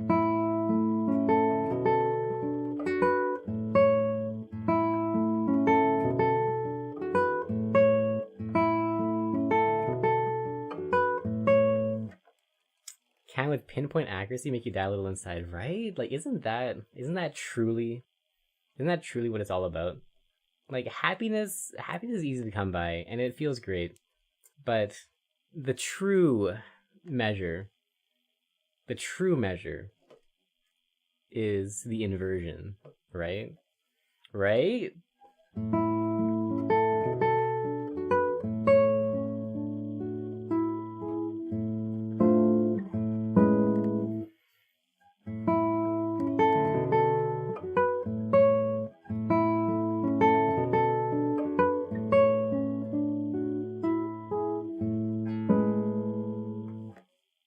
Okay, this seems so much work, but we'll come back to it.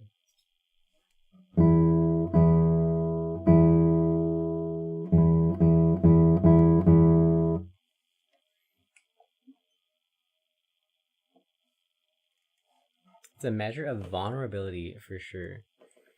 I feel like it's a measure of understanding and empathy and a true acknowledgement of a person's inner self.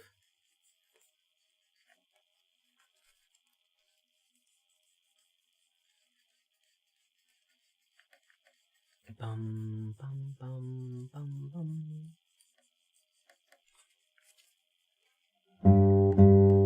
Terrifying indeed. The power and the restraint. It's literally like with great power comes great responsibility. .jpg.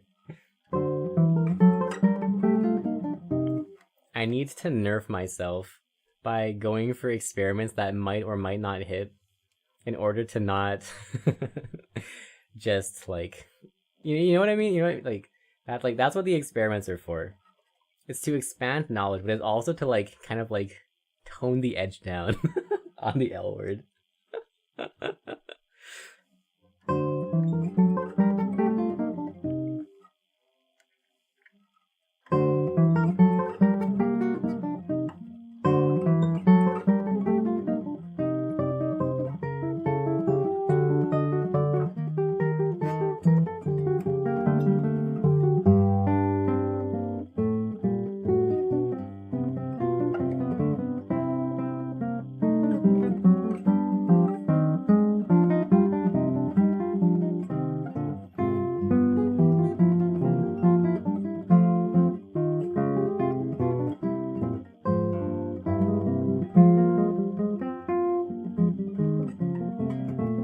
Slow guy, don't nuke me? Exactly.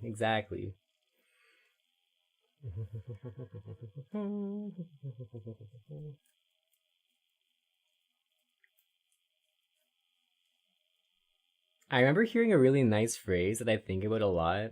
Like, it's aggression minus malice. And I feel like that's a really good description. So like these L words are in fact extremely aggressive. However, they are without malice. And that's what makes it like that's like the vibes, right? Like it would be so easy to just like send picture after picture of like extreme trigger. But that's boring. That's malicious. Once you know, that's when you can stop. To toe the fine line. That's what it's all about.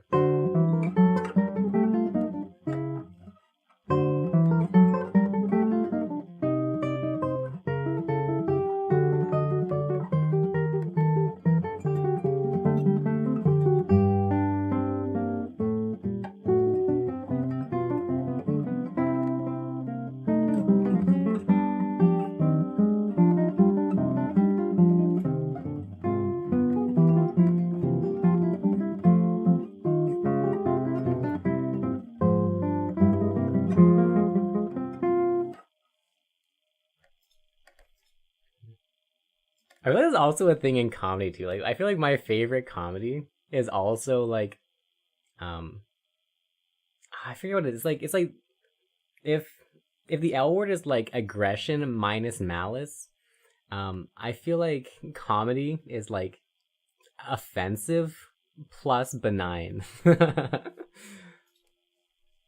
I feel like these like two very critical axioms. Like the juxtaposition is very critical. Like there's some comedians that are just like straight offensive. Like okay, like good for you, I guess. Like boring. But like the comedian who is like so horrible, but in in a funny way, because it's like innocently horrible. That's truly where it's at.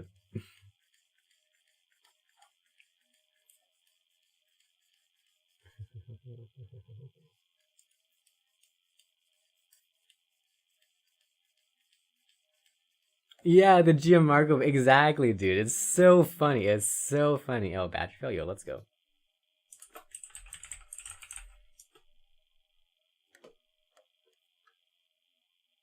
9%. Oh my goodness. 64. Okay. Congratulations, Biggie. You are the top girl fail of the. I mean, battery fail of the day.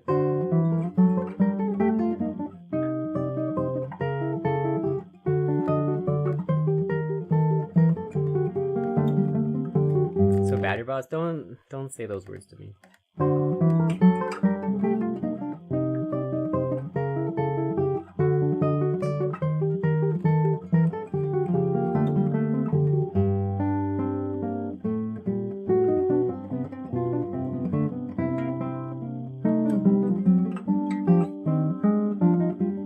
You're battery gating me.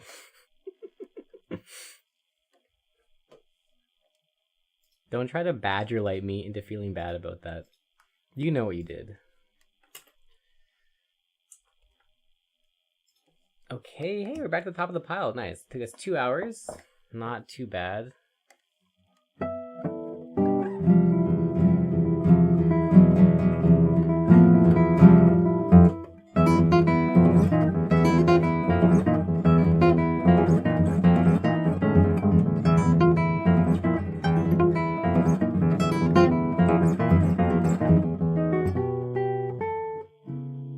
Oh, speaking of apples and motorboats, hold up. Yucca wanted me to show you something. 1 second.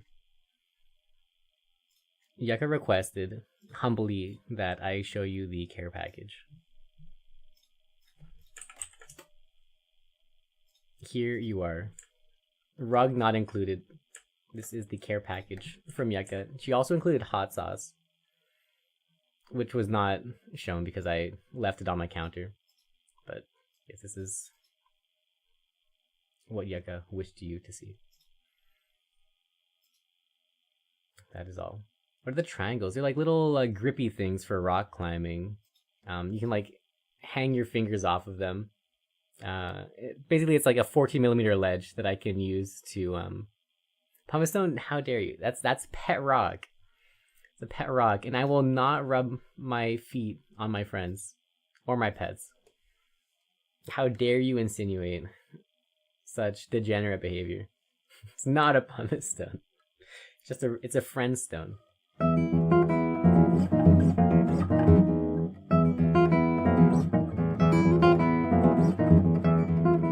Grate your heels. Would you hold toes with your friends? Like if you like hold hands with your friends, but like would you like interlock toes with your friends? If no, then please don't call my pet rock a pumice stone. Speaking of holding toes, yo, thanks for the 26 months. Welcome. Tried once, screamed never again. Ah! Yeah, you guys are freaks.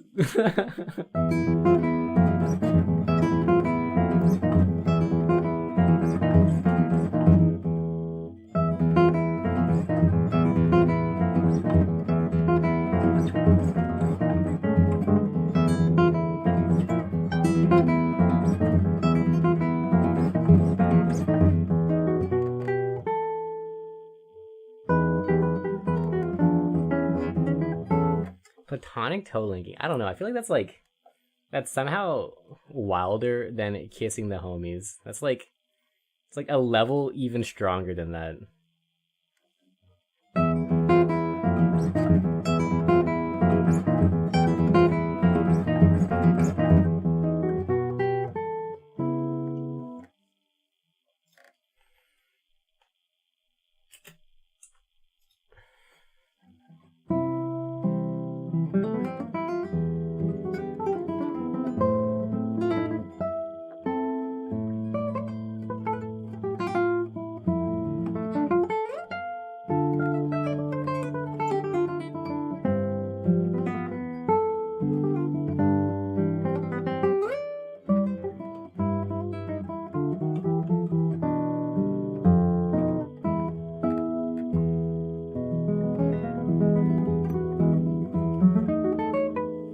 Cool, that wasn't too bad actually.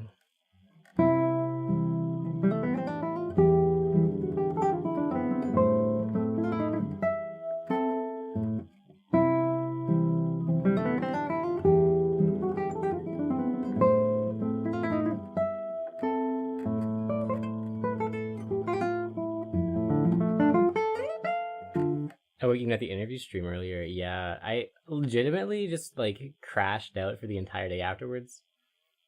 I I basically took an immediate nap, and then I did some exercises in a writing and compassion, and then I napped again, and then I couldn't sleep, so I woke up and watched some like series, and I tried to sleep again, didn't work. Then I did some just like studying, and then I tried to sleep again, didn't work. And then I tried to sleep again, didn't work. But anyway, I spent like almost a whole day in bed, despite not sleeping.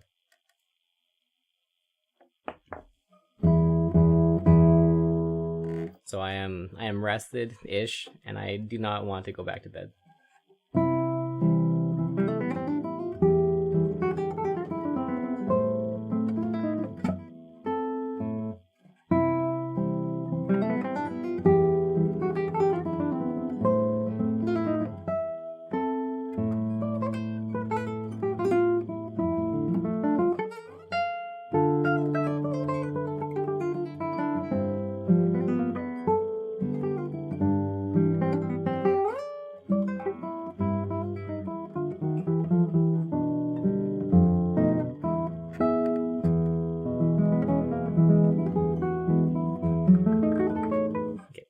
Let's come back to that again. It really was quite good, but I think, I don't know, just trust issues, problems. Let's fail it.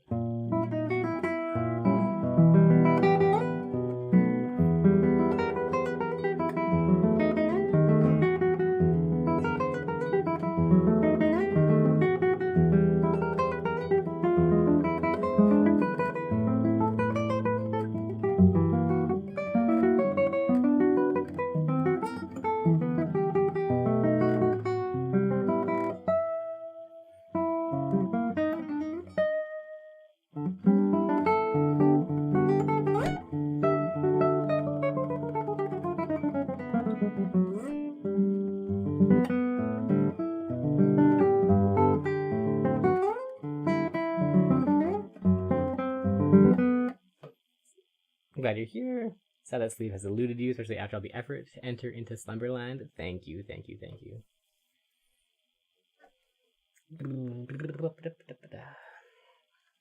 Yeah, it always feels nice to come back and practice. It's kind of like, it's like life detoxing to do these streams. I have rock in the schedule that just keeps everything going.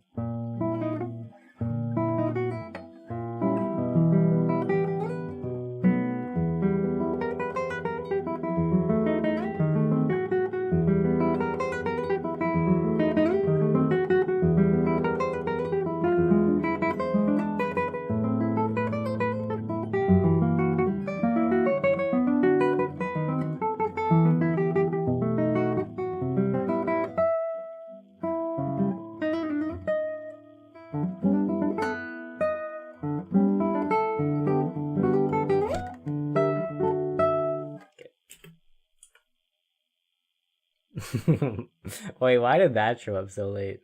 I feel like our bot is dying. Low-key detoxing for you too? Yo, very nice. I am glad you enjoy it.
In like 10 days from now, I'm gonna go on probably the longest hiatus I've ever been on. I'll actually be forced to be 0 streams for an entire month. I have no idea what I'm gonna do after that. I've trained myself so much to basically only practice on stream. So like I feel like I actually have Pavlov myself into being unable to practice off stream. So we'll see.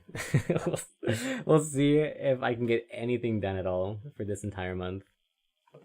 I'm gonna go ahead and say probably not, but and let's never say never.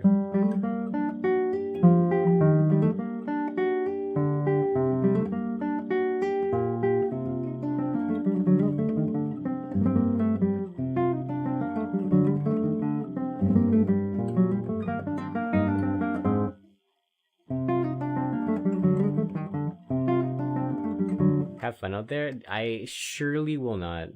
My happy place is indoors with a schedule that does not change at all.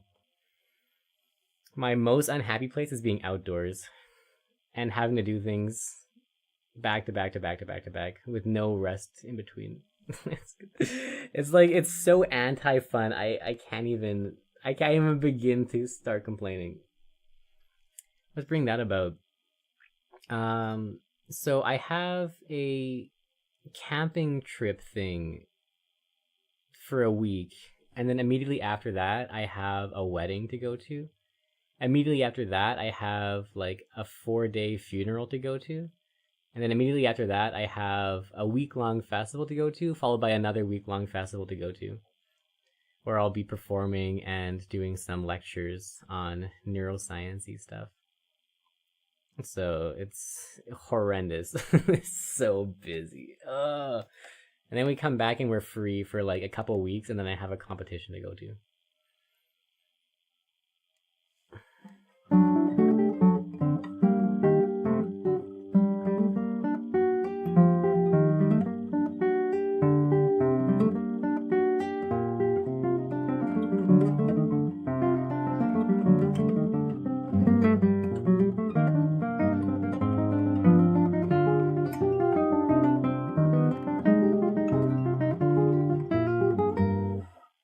Oh, and also the time leading up to all this stuff is pretty horrendous as well, because I have a series of interviews that I have to do for the faculty of the festival, which takes up a lot of time. And I also have to make a new set of PowerPoints for the lectures as well. So this couple weeks leading up to my D-Day departure is also super hectic too. So just busy upon busy upon busy, and then I'm free for like half a year after that to just like gremlin mode recover from having to do a month of social activities.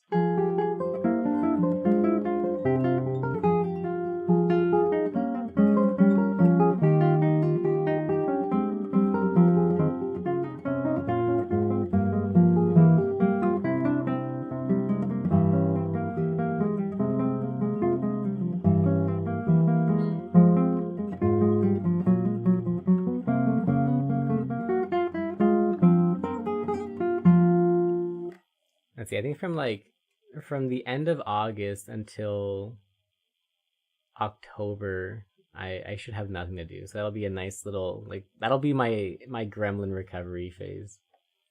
We will farm happiness back. We will claw it from the jaws of extroversion. We will reclaim our gremlin cave and all the beauties that it has in store.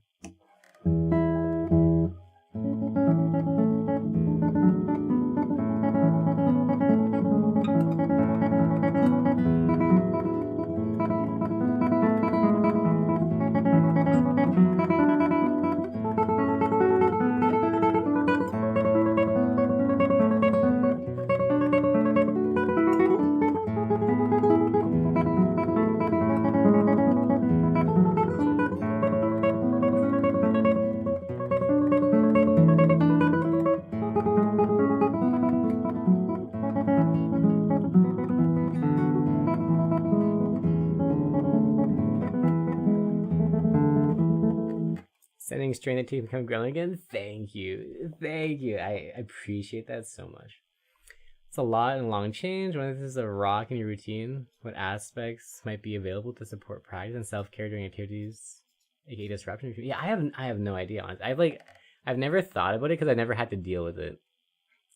Normally, at most, I'm away for like a week or two, and then I just come back. And like during that week or two, it's normally pretty like it's like vacation almost. It's like I don't mind taking a week off of practicing. It's fine. We can just jump back in right afterwards. But this is like a month. A month is like a really long time to not practice, really. And most of the times that I go away for like a week or two, it's for like a guitar event where I'll be playing the entire time. So it's like, it's not even a disruption. It's just like a relocation. This is like a full-on disruption. This is like an EMP in my schedule. Like everything has been disabled as a result of just like having so many things stacked up back to back.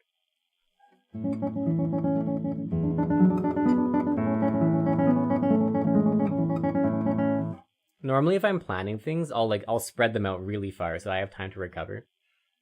This just like it just happened that I couldn't spread them out. They just stacked into like a complete horizontal line, like an unbroken line, where like there's maybe half a day to rest before going to the next thing. It is not good.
Let's come back to that one again.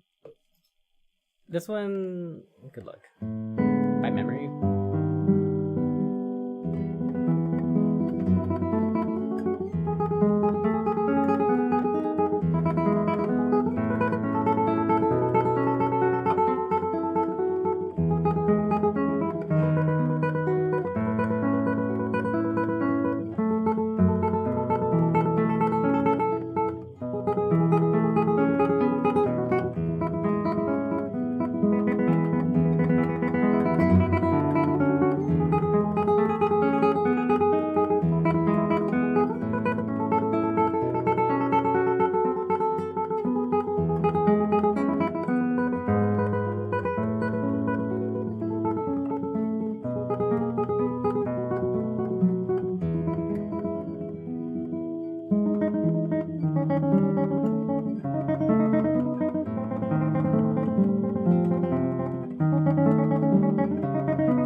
Understandably concerning, something new and different, feels like a loss, not only routine, loss in comfort areas, on top of that jam packed leading up to and tired. True. Thank you for this therapy session. It's like legitimately feels like person-centered therapy. True. I feel so acknowledged. Sounds very nice. Thank you.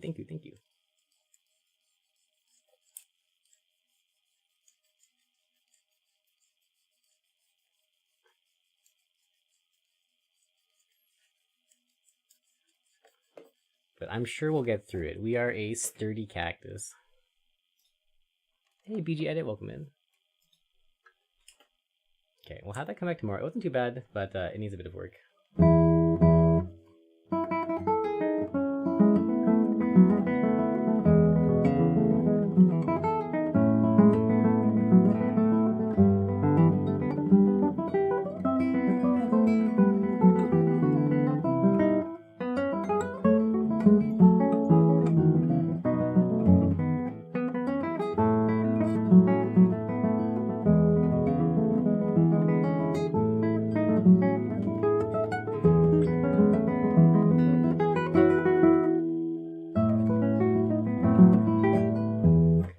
I forget the exact phrase of it, but there's a thing in person-centered therapy where you basically just like reflect back everything that a person says to them.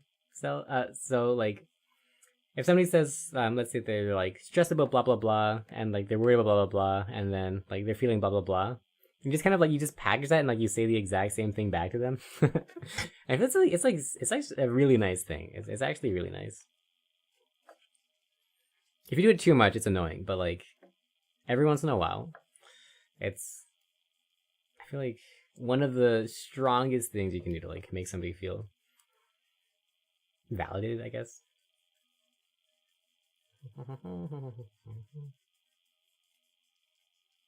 Or alternatively, it's a great way to make somebody question the things that they're thinking or saying. Because sometimes when you say something, you don't really feel anything about it. But if somebody says the exact same thing back to you, you might be like, hey, wait a minute. Hey now. Hey, how dare you say that? Which I think is also a really cool educational tool, I guess. Or like awareness tool almost. Alright. Let's fix this thing.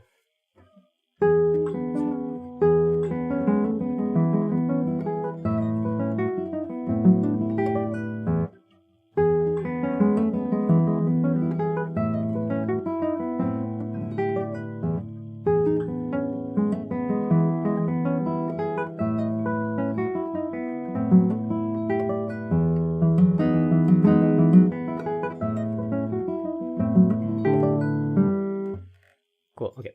Let's come back to that tomorrow. Let's try this card and then we're gonna go for a quick break. I need to go get some snackies and stretch out a bit. But good luck.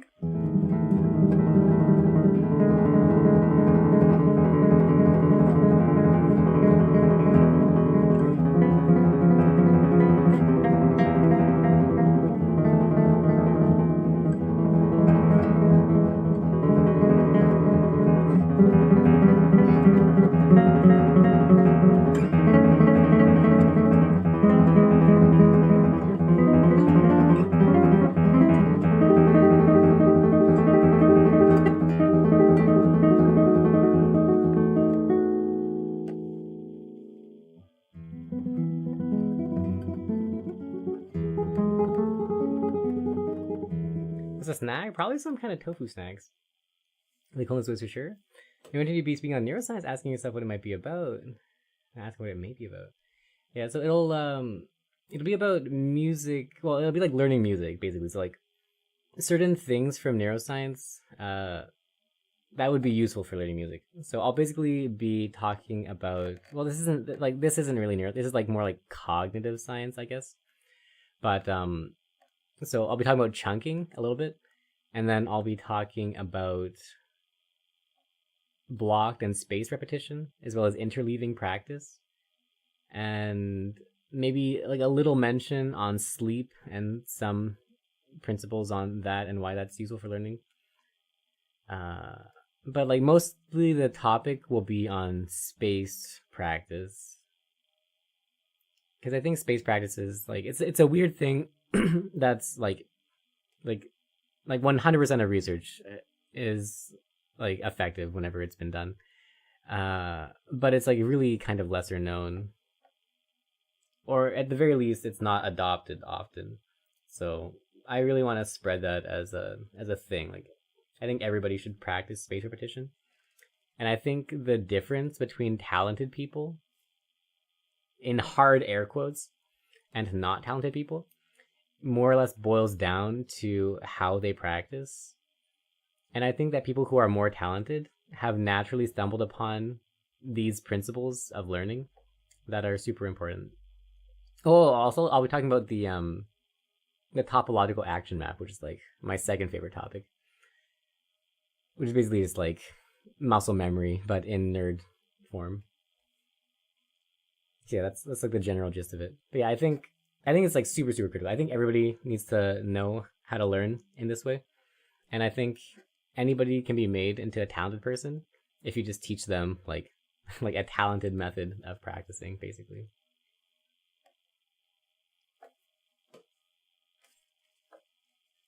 So the really main, what's spaced learning. So basically, you can learn something, like you can do something in like a block. So let's say if I was gonna practice like a scale, I could do this for like an hour straight, and that would be a big block of practice. And like I might get better as I go.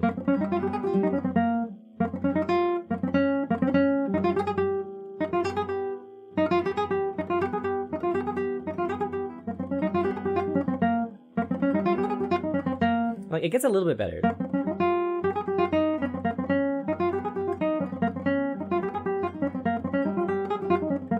Okay, so it's a bit better now.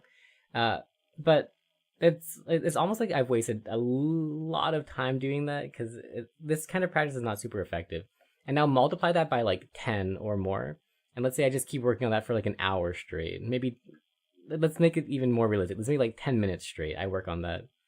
It stopped being useful after like the first couple of repetitions on it, because after a while it effectively isn't learning, it's just short-term memory, and that's not super productive. So if we do a really simple example here, like the example I like to give is with math. So let's do like a basic thing, like what's 37 plus 85?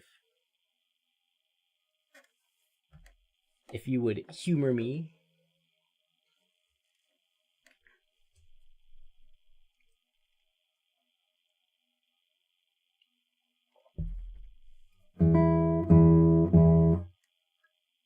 Just mental math in it. No calculator.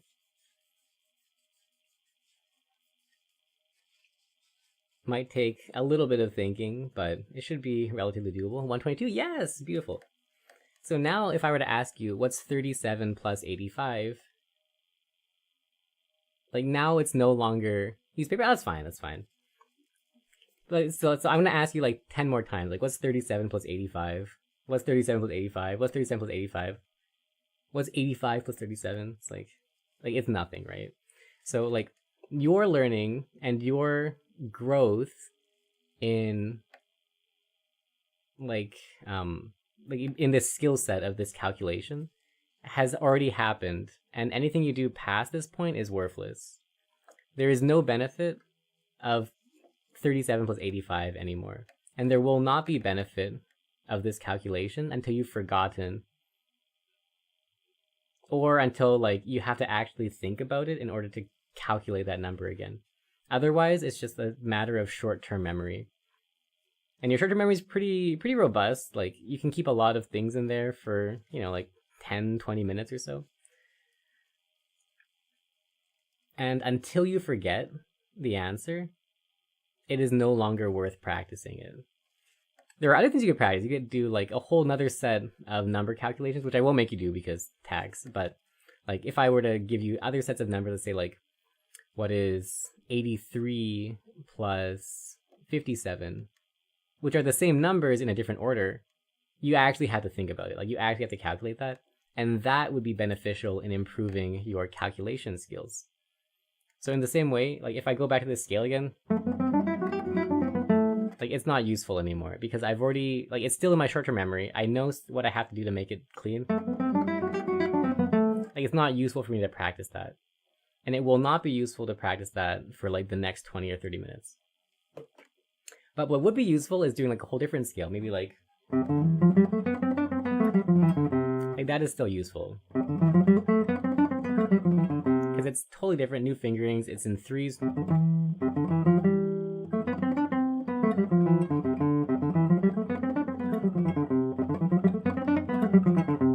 So like that would be a useful thing to practice.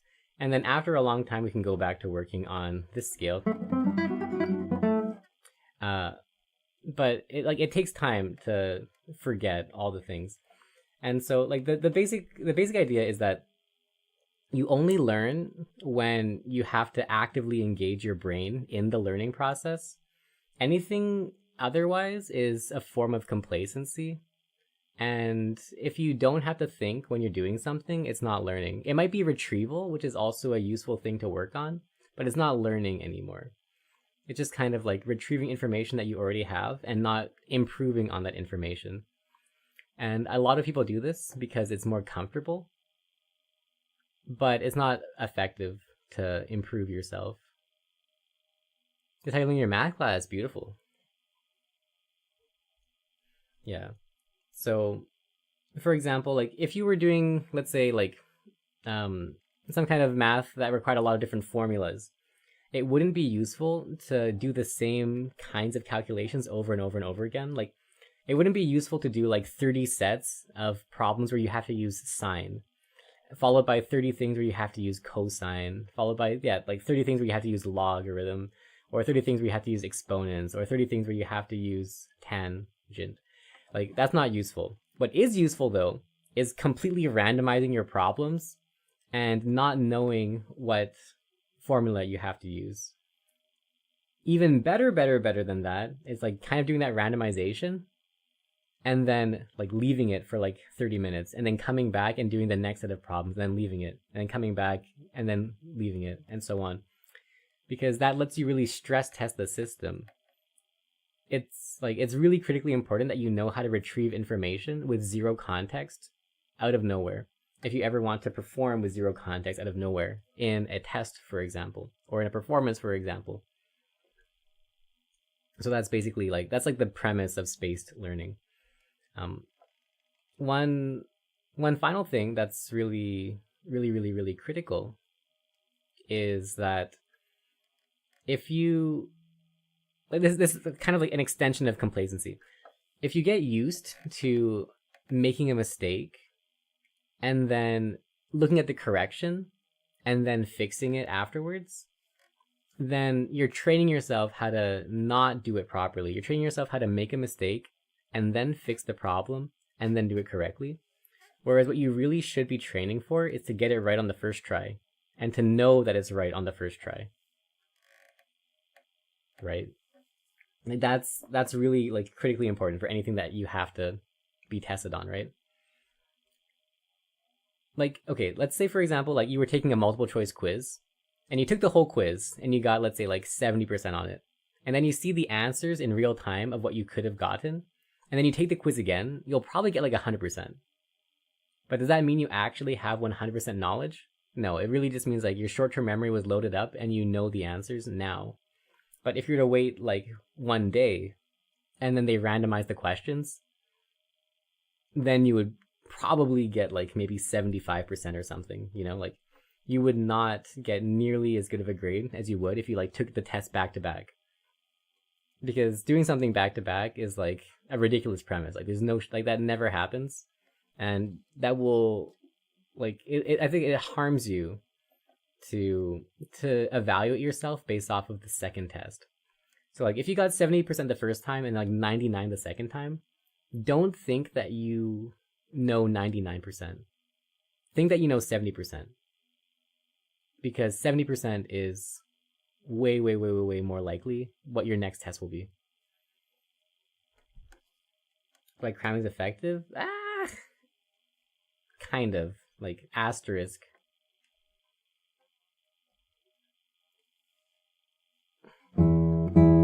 Not for learning, but for passing tests. That's the asterisk. Yeah. It's great for like short-term retention on like a crunch. It's very bad for long-term retention. So like if you actually want to know the subject, cramming is not useful.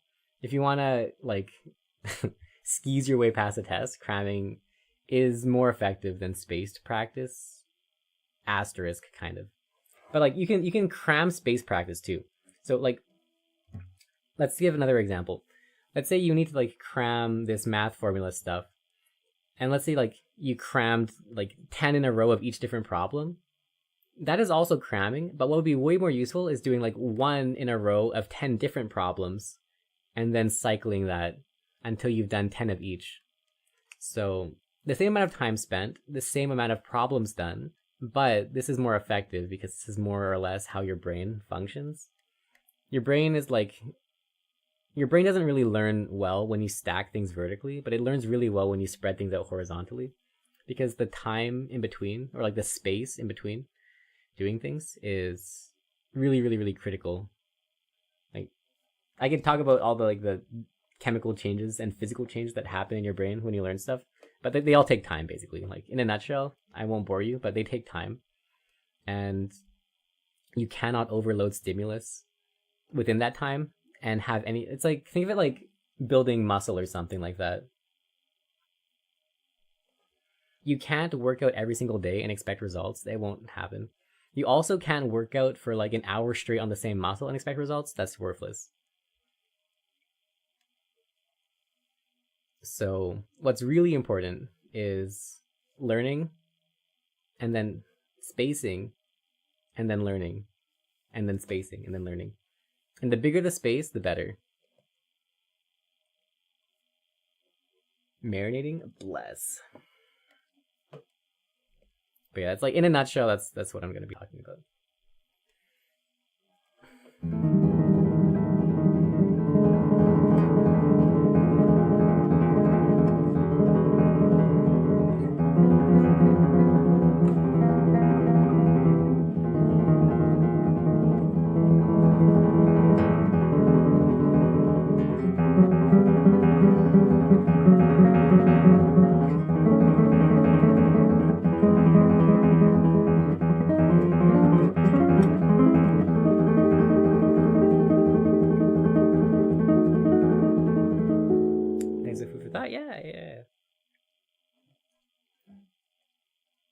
I distinctly remember, like, in Chinese school, it's like, it really is the most worthless thing possible, because what they make you do is, like, you write the same, like, I'm gonna, like, trigger myself here, but, like, they make you write, like, the same thing over and over. So let's say, like, I don't know, like, let's say, like, you want to learn the words for zombie, because who doesn't want to learn the word for zombie? Okay, so, like, you do this, and then you do it again. And then you do it again. And then you do it again. And like you do this 25 times for every single word. And then let's say you learn the word for like corpse. And then you do this over and over again. But like this is all useless, by the way. Like this entire thing is worthless. What's useful is this once. And then like once again tomorrow. And if you can still remember tomorrow, you've learned it. And if you can't remember tomorrow, then review it, and then leave it until tomorrow, and then learn it again tomorrow. But 25 times in a row is complete dog water. It's like the most wastest of your time is possible.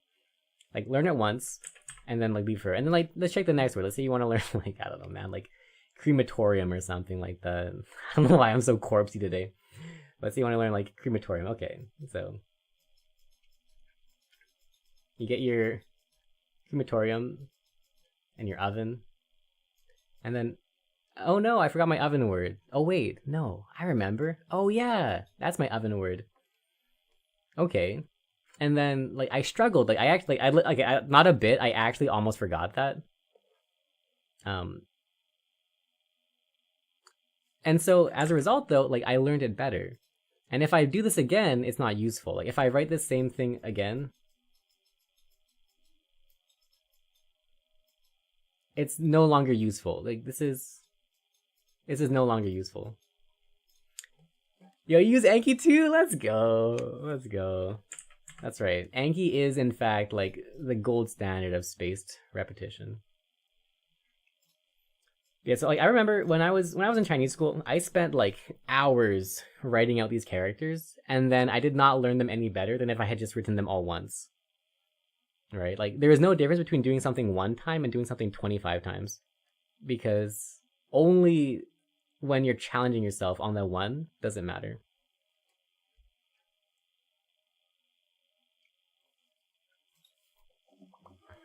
Okay, let's move on from this. I was going for a break, but like now I'm like juiced up, dude. I want to talk about this forever.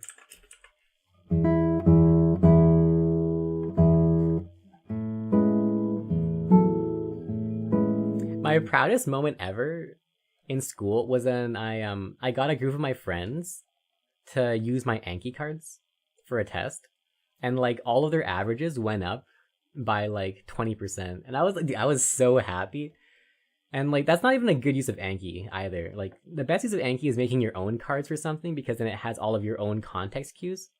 But like I just gave my friends my Anki deck that I made for a history class, and like my like 60% friends got like 80%, and like my 70% friends got like 90%. I was so happy, dude. It's like, ah, dude, good for you. Good for you. Do you see the potential? Can you smell the learning? Do you appreciate God? God is Anki, by the way. Fantastic. Amazing. The Anki buff, literally, dude, literally. When is this talk by you? Is it live streamed or recorded? It'll be like during my festival weeks. So it's like somewhere from like July 7th to 20th. And it will likely not be live streamed or recorded.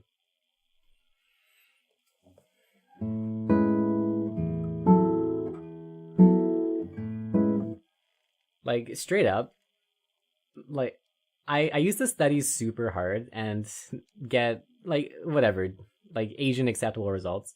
But after Anki, yo, I barely study and I still get Asian acceptable results. Fantastic.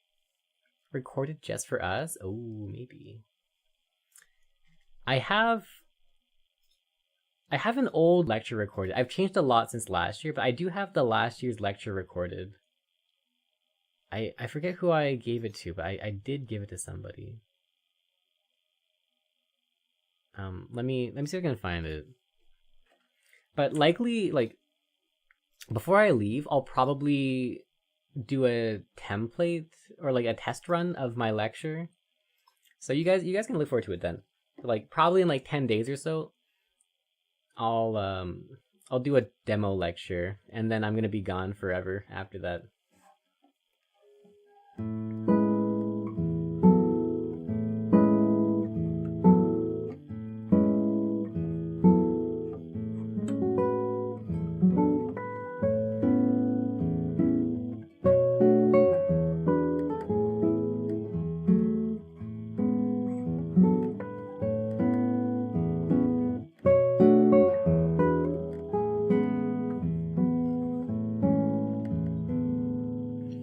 Actually, you know what? The second lecture, sorry, the second festival is in the city that I live.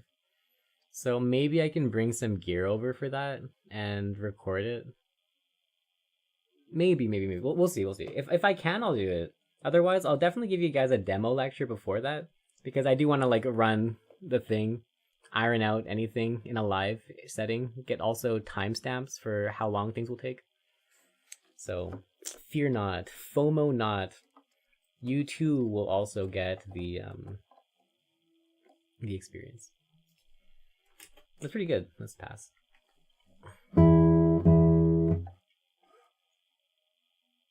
One of my favorite phrases from one of the studies that I'm using is the illusion of mastery. And I think that really like it's so perfect in how it explains like the non-functionalness of blocked practice, because like it really makes you feel good. Like it really makes you feel like you're improving when you run something over and over. Like it really makes you feel like you're fast at math when you can say 37 plus 85. Oh yeah, that's 122. Instant.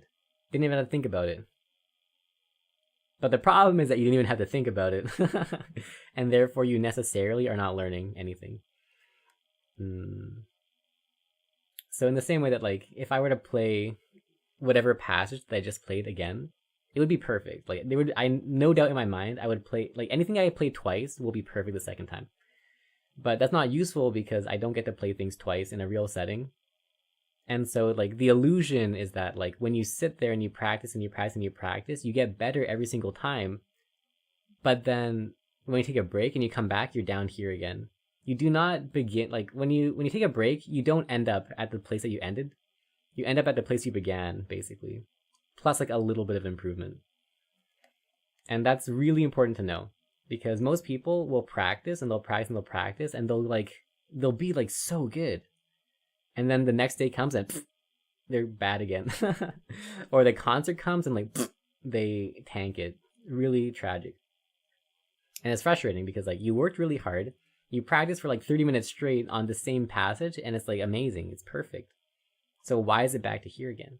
It's because that's the illusion. That's the illusion. You do not improve when you do things over and over again. You do things...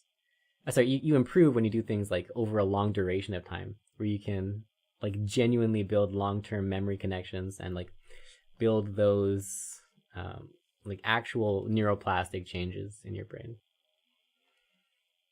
You do not learn. You only improve your short-term memory when you spam things in a very short time frame.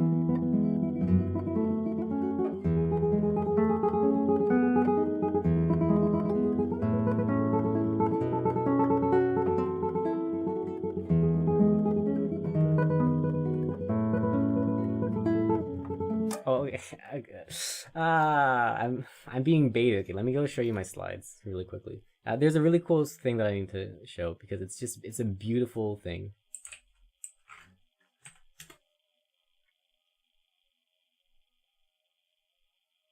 Where are my brain slides?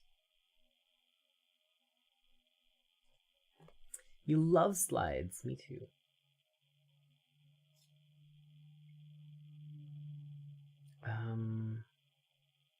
Wait, where are my brain slides? Wait, why are these missing?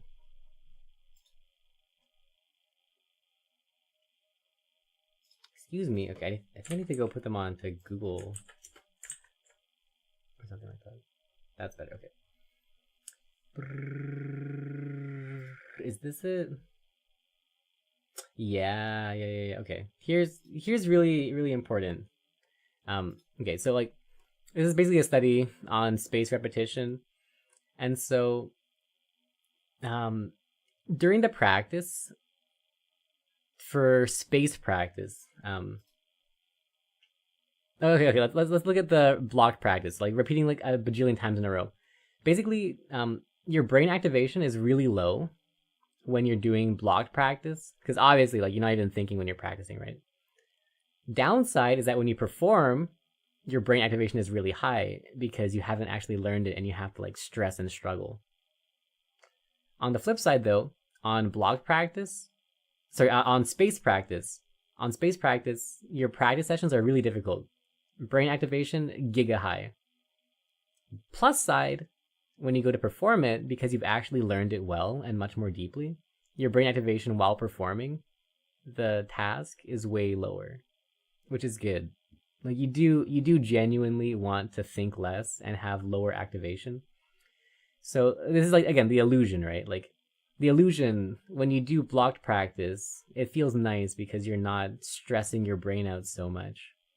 But it's an illusion, therefore, when you go to perform, it's not good. It's at a really substantially low level. And the struggle of the struggle of space practice is that like it's really difficult. It's super hard. It feels awful. It's difficult. It's challenging. You have to think a lot. You have to work a lot. It's not like easy peasy, repeat the same thing squeezy, but it has real reward though. Like it like actually genuinely makes you better. And not only that, but like, do I have any other slides of like the transfer stuff?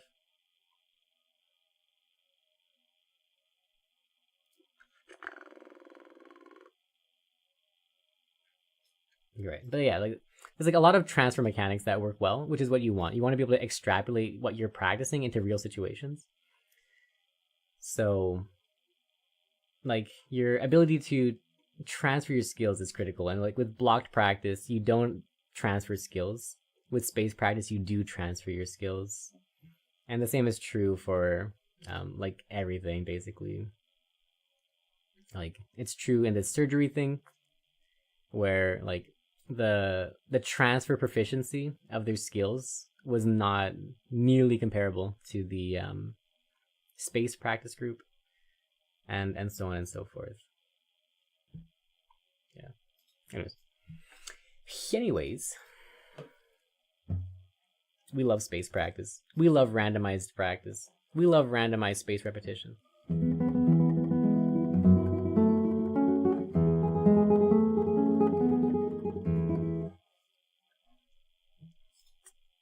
Send you a friend request on Discord. Oh, you can send a message too. I was waiting for you to send a picture. You can just send the picture.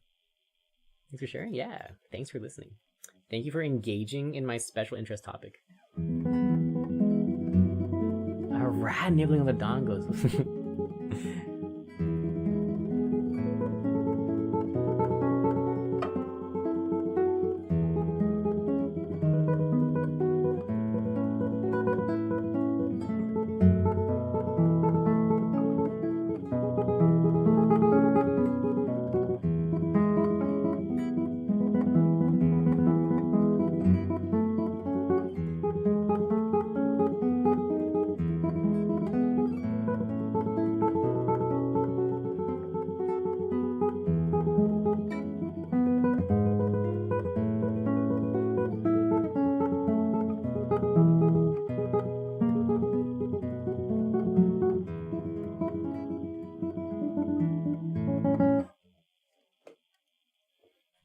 Was there anything else that I wanted to talk about in the thing?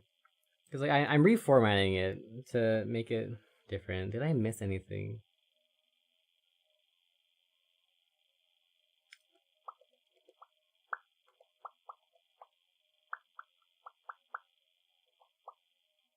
Nope, we got it all. Let's go. Okay, cool. Haven't finished working out how to send pictures. You can just like literally just paste the picture. Or like you push like the plus button and then you put a picture in. Did you finish your first graphite dangle today? Nice. Those are great, dude. They always look so beautiful. Graphite, surprisingly an MVP coating. I would also recommend there's this fool's gold dust that I use sometimes, and it's beautiful. It's so amazing. Let me go find a picture of it. It's probably my favorite thing. It's like graphite, but it's golden. It's fantastic. 10,000 out of 10. Yeah, here's... Oh my god, that's really big. Okay. Yeah, here's, like, the gold form of graphite, basically. Yo, isn't that sick? Yo, look at this. Look at this bad boy. So shiny. So golden. So beautiful. Unblemished. Perfection personified. Like, legitimately looks like an artifact. It's so shiny, you can like see my finger in the side of it. You can see me taking a photo of it. Yeah, it's fantastic. We love the gold dust. And like, it's really cheap too. It's like, I don't know, maybe like $5 or $10 for a little vial of it. And the vial has lasted me for years. Like, all it takes is like, it only takes, let's say like, maybe 1 gram of it to coat the entire thing. Like, it's so fine and it's so spreadable that like one tiny little pinch of it covers the entire dirt ball. It's so good. It like really, really, really is just, it's a pleasure to work with. You can use it as what sphere? What's that?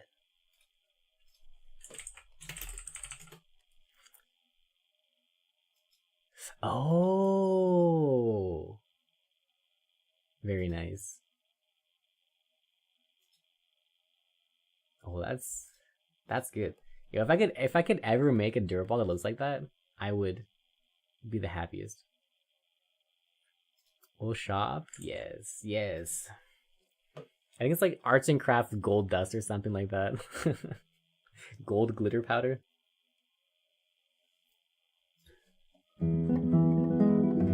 Oh, okay. One more thing. If you mix gold dust with random mason stains, then you can make shiny mason stained dirt balls. I'll show another example here.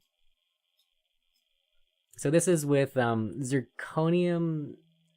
I think it's silicon zirconium cobalt or something like that, mixed with this gold powder to make this cool like gray bluish thing, which I think is cool. Very nice. 10 out of 10. Do you recommend? So pretty, right? This is one of my favorite ones. You can also lightly mix the gold dust with just regular dirt / clay. So this is I think this one is regular dirt with like maybe 5% gold dust on it. So this is like fine filtered clay with like a tiny pinch of gold dust just to like give it a bit of sheen on it. And yeah, it's just nice. Like you don't really see the gold, but it has like it makes like an underlayer or something that just makes everything a little bit nicer. Like it's honestly like it's like my cheat code. My cheat code is slapping gold dust onto anything, and it goes unnoticed, but it just adds a little bit of that sparkle.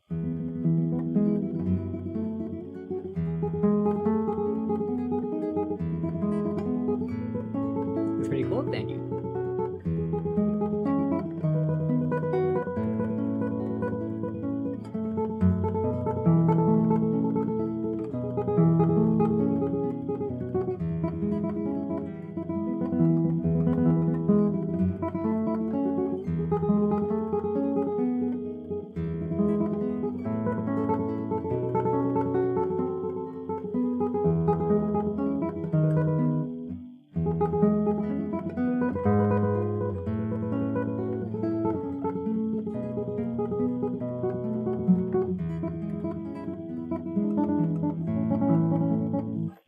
And art you were told it was final 10% of hidden touches that makes the difference between okay and great. You're so right, dude. You're so right.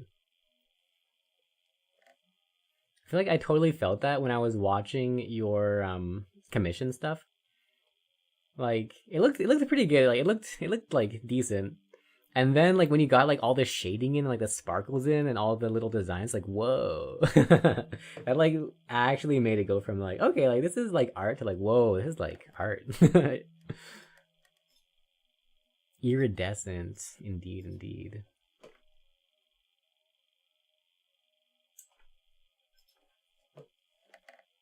And with the model too, like it looked great, but the little sneak peekers.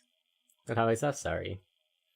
Anyways, the sneak peek looked 10 out of 10, 11 out of 10. Honestly, like legitimately one of the best models I've ever seen. Anyways, that's all the glaze you get for the day. Thank you. I know it hurt you to say that, but you're welcome. I know what strength it took for you to muster the T word and the Y word out of the depths of your soul.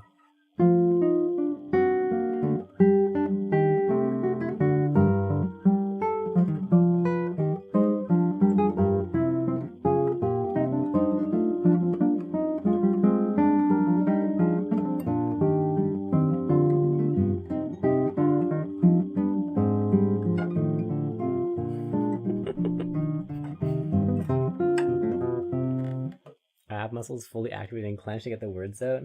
Don't worry, it won't be a repeat occurrence. You get everybody gets one. You get one full force glaze per year. You are now spared.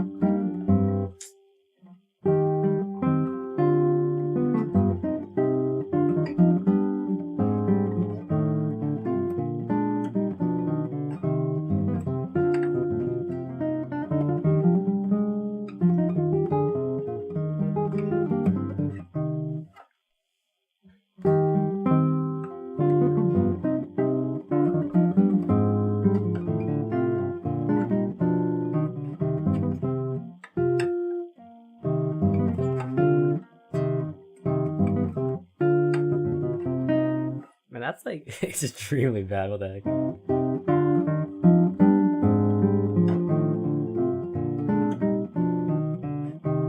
Okay, let's come back to that later. At some point, we will take our break. I promise. Like, it's been delayed by over half an hour. We will take this break. By the time I finish this water, we will take the break.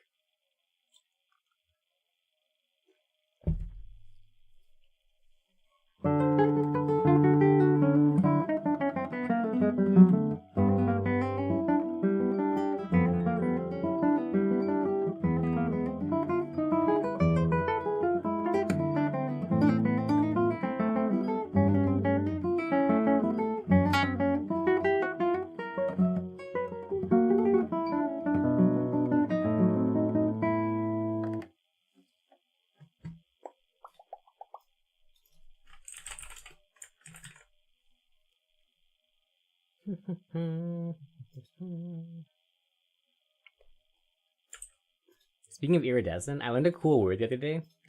It's basically another form of iridescent called nacreous. So, like, there's iridescent, which is the same as pearlescent, which is the same as nacreous. Named after Nacre, the mother of pearl shell.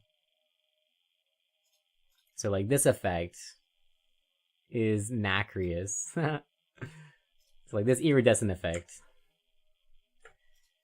The lictor robes, indeed, yeah. They're all nacreous, whatever. However you want to say it. But yeah, I didn't know that. It was cool. Yeah. The iridescent nacre of a nautilus shell.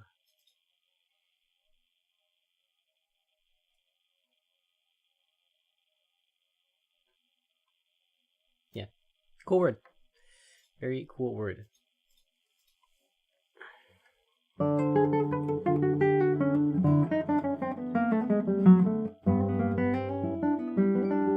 So beautiful, right?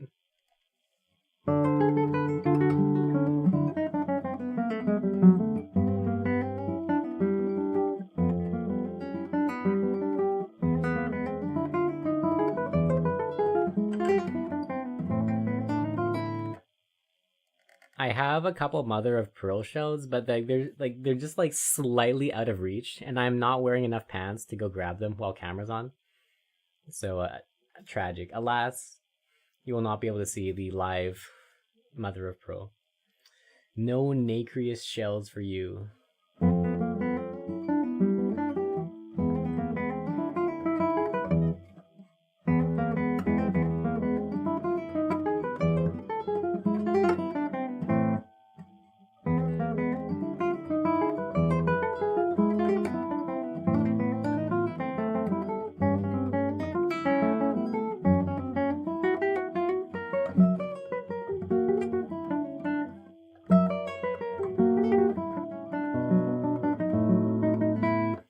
Okay, cool. Let's come back to that later.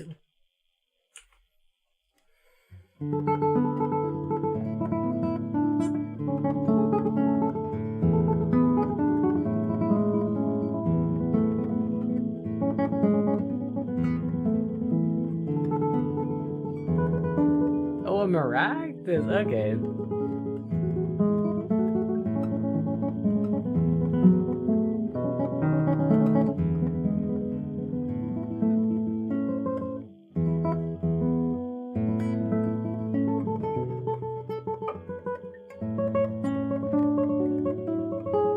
Is that a good finger? It's like I keep messing it up.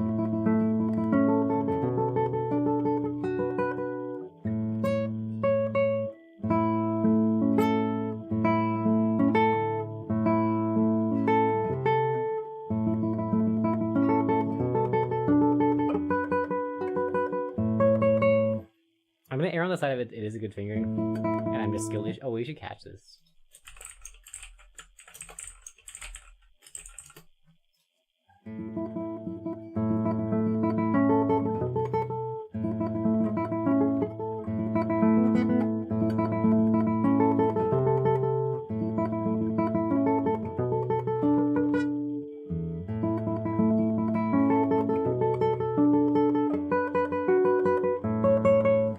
better to go backwards?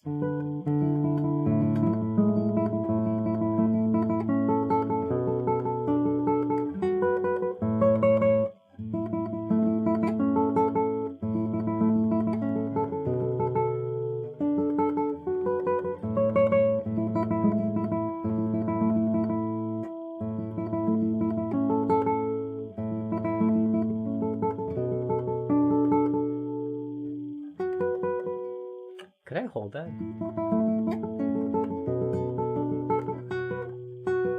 That's a little pretzely for me.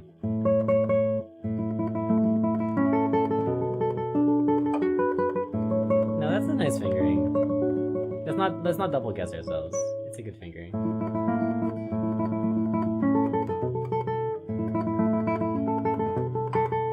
Wow. Okay, one thing that might be bad about it is that we go to the different string, which makes it very obviously sounding different.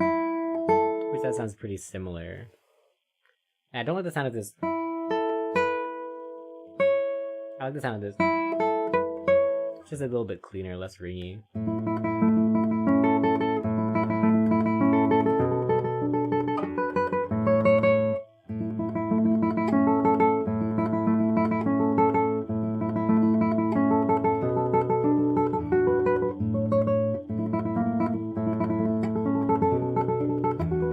That's not good.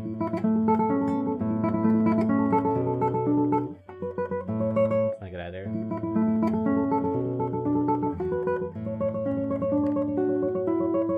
That works pretty well.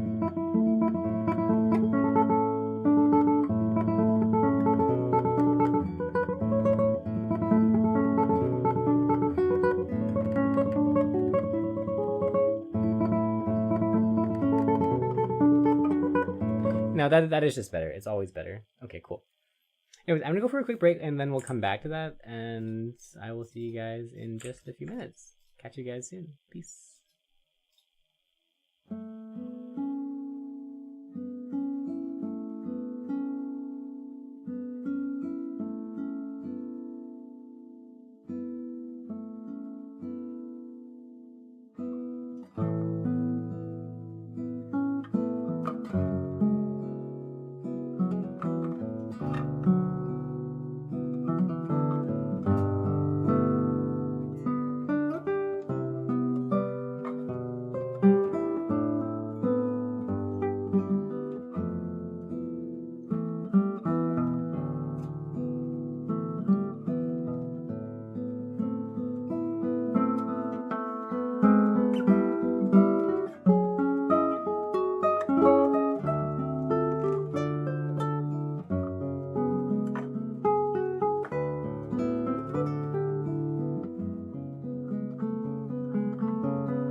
Alright.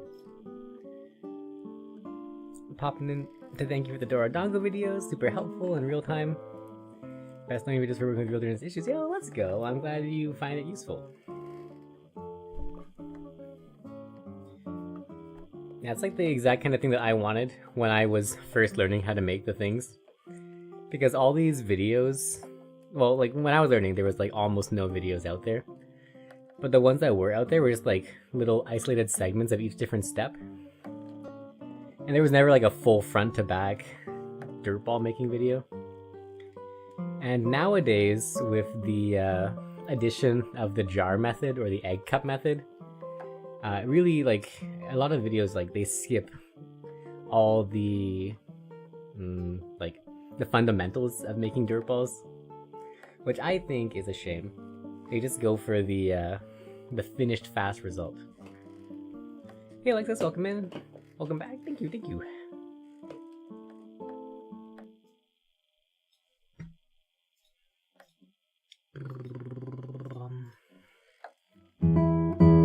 For break today, we had some deep fried bread. Don't ask and don't at me. It was given to me. There's the playmates there. I think there are. Yeah, I think there are. Oh yeah, so we had deep fried bread for God knows whatever reason that exists, and then some tofu snacks, and those exist because they're good. Which cannot be said about deep fried bread. It's okay. So very few videos, you've watched nearly all of them. I sent you a screenshot on the Discord, by the way. Basically, this is what you're looking for. So like if you push this button, then you'll get like all your photos and stuff like that. You can just like click the ones with your dirt balls on them, and then I'll be able to see what the problem looks like. What exactly are your tofu snacks? I've got so many different tofu snacks. The ones that we had today were...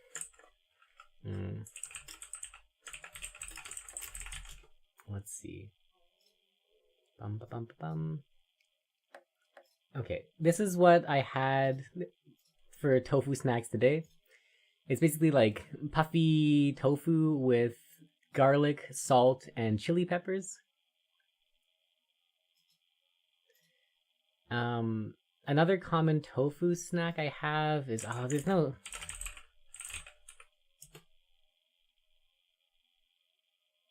Something like this, basically, where it's like 5 spice and it's like really firmly packed tofu. Also, this is the exact one actually. Yeah, I love this. This is so good. So it's basically like, it's like beef jerky, except it's tofu, and it's so good. it's like such a nice snack. Less than 100 calories, over 10 grams of protein. It's 30 grams of tofu for 10 grams of protein and like sub 100 calories. Such a nutritious snack. We love random wushangtou, guys. It's so good. Fantastic. Fantastic. That one is probably my favorite tofu snack. But I will always accept any kind of tofu.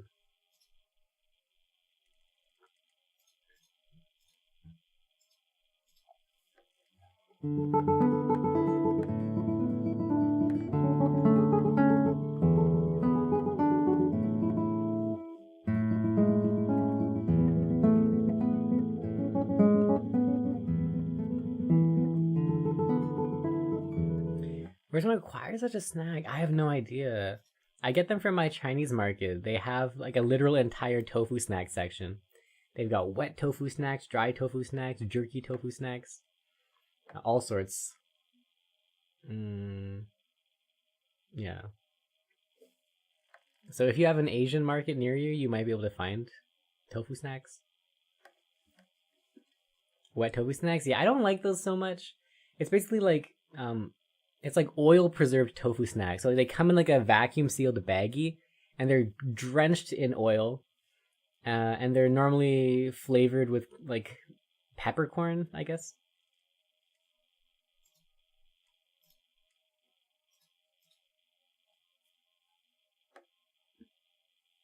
Where have you been in China? I've only been to Beijing, Hong Kong, Singapore. Yeah, those are the only places I've been. Those, and like Hong Kong and Singapore like aren't even in China. They're like China adjacent. I've also been to Taiwan, which also is not China. It's China adjacent. I've really only been to like Beijing in China.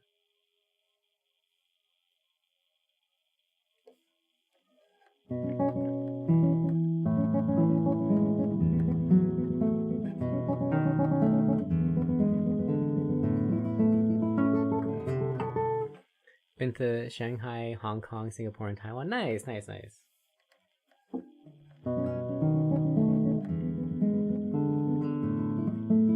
Yeah, of which like really only Shanghai is in China. All the other ones are China adjacent.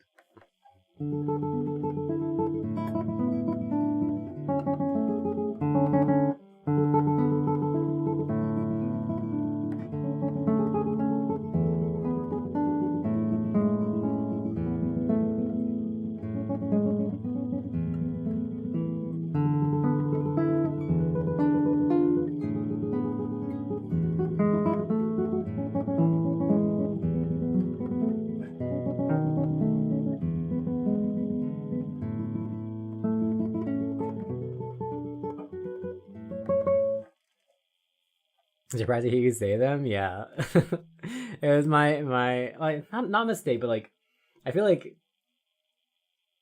I underestimated your China knowledge. So like most people when they ask like China, like what they really mean is like anywhere that uses Chinese characters. In which case, yeah. But yeah, as for actual China, I haven't been very much.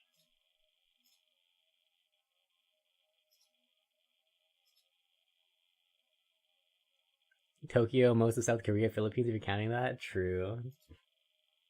Oh wow, these are so nice and shiny. But I see the problem. Yeah, yeah, yeah, yeah.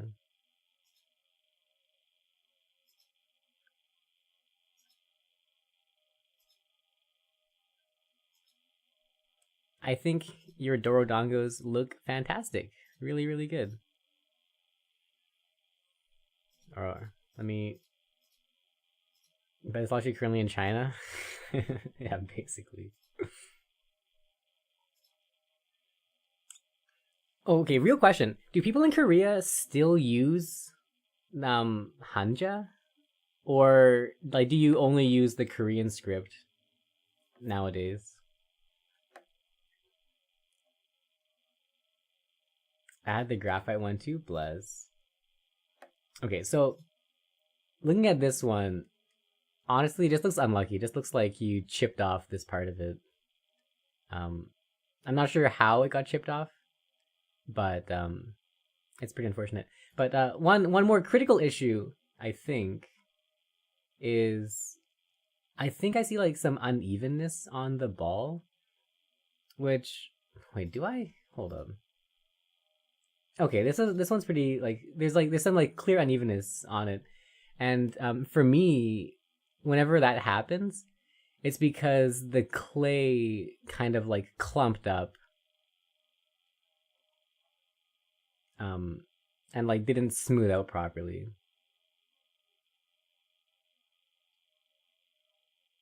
But other than that, it looks good. Like everything looks like fine.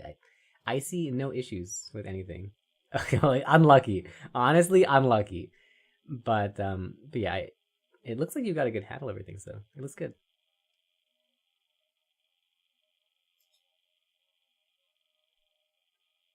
Not stocking enough for clumping. It's like this for example. You can see like there's like an unevenness of the texture here. That normally happens. Like for me, that happens when like it clumps and like it doesn't smooth out. So like you know, okay, like here's a good analogy. You know when you have a sticker and like you kind of like you fold the sticker a little bit by accident when you put it down, and like there's just like a kind of like little ridge that forms. That's what happens when clay kind of clumps up And like when like it's not fully smoothed out, or like there's like a little bit too much clay in one spot, it kind of like makes these little like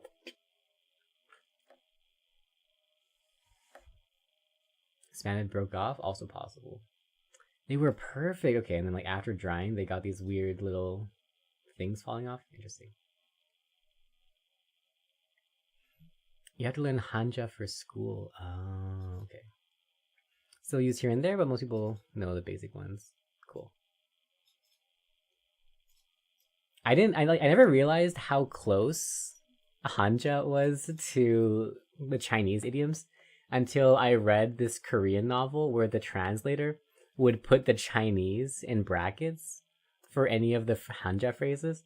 And I was like, oh, no way. Like they're so close. Like it's crazy. Like all the Chinese idioms have made their way into Hanja basically. And it's like, oh my god. Like I see it, dude. I see the connection. They're all Hanja just spoken with Korean sounds. I know, dude. I was like, whoa, I see the connections. Like I didn't realize it. I didn't realize it until I read that book. All in Chinese here? Yeah. But like the Chinese sounds and the Korean sounds are like they're so similar. Like they're like 80% similar for all these Hanja phrases. If you pronounce Chinese Korean, you're fine. Like it's really close. Like you might even be able to just like guess what the thing is without knowing one of the languages. Like it's really, really close.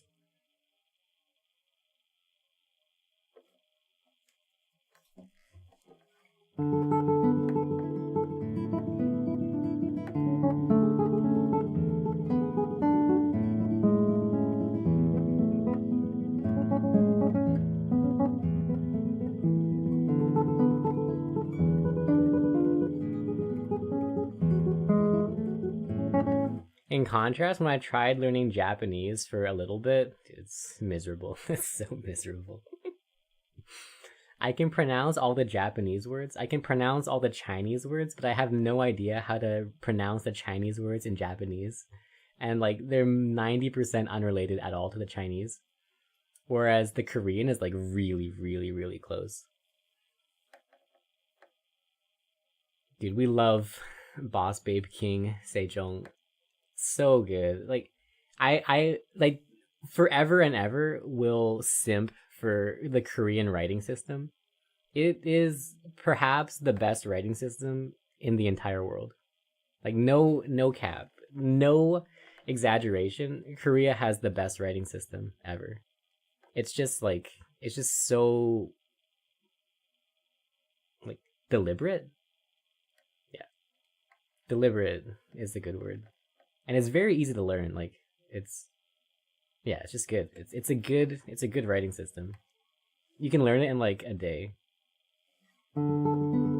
Actually, yeah, exactly. Like Chinese, I would say is like the most anti-user friendly language, other than maybe like I don't know, like Farsi or something. But yeah, no, Korean like designed, sourced scholars to actually make it as learnable as possible. And Thai's bad. Farsi's bad. A lot of the like Indian dialect scripts are really bad too. Chinese is also bad. I think Japanese is like the worst actually out of all the Asian languages. Just in terms of like how many writing systems are like bastardized together, how many alphabets you have to learn, and yeah, like how like unnecessarily dense the alphabet is, I guess, for what it is. Different alphabets, I know it's terrible. It's terrible. 2 different alphabets and an entire dictionary of characters too. And the borrow, yeah, Japanese is like it's a clumsy language. Korean though, perfectly crafted language, like fantastic. There's also a thing in language where like certain words are shaped in a way that imitates the physical feature of it. Korean has a lot of that, which makes it really easy to learn the alphabet. It's a beautiful thing. Like for example, like O, it's O, right? Like there's no like it's a letter that's shaped like the physicality of the sound, which is super useful. And Korean has a lot of that, which is beautiful. We love when things sound like how they look like they should sound.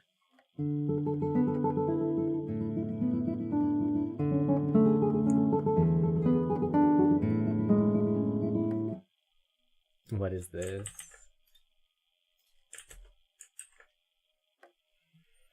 Like 5 minutes? Yeah, literally. Like it's so fast. Alphabet scholar word. Amen. I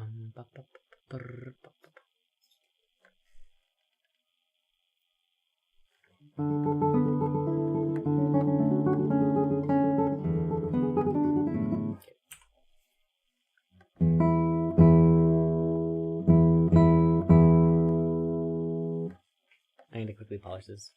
You're still basically illiterate though? How though?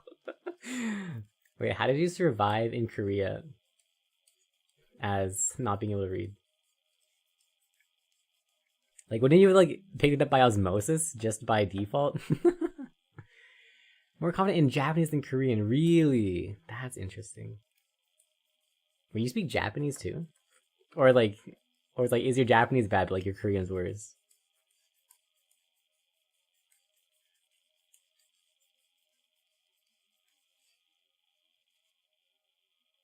I learned all of the Japanese alphabet for the express purpose of being able to find out what my friends' songs were on Spotify and then Google them later.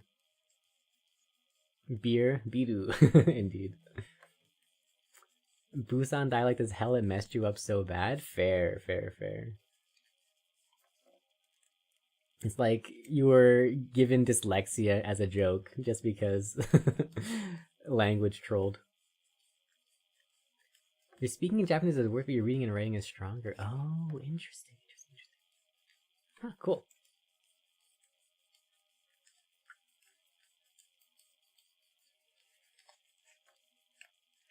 I know nothing of Japanese except the alphabet, for reasons mentioned earlier.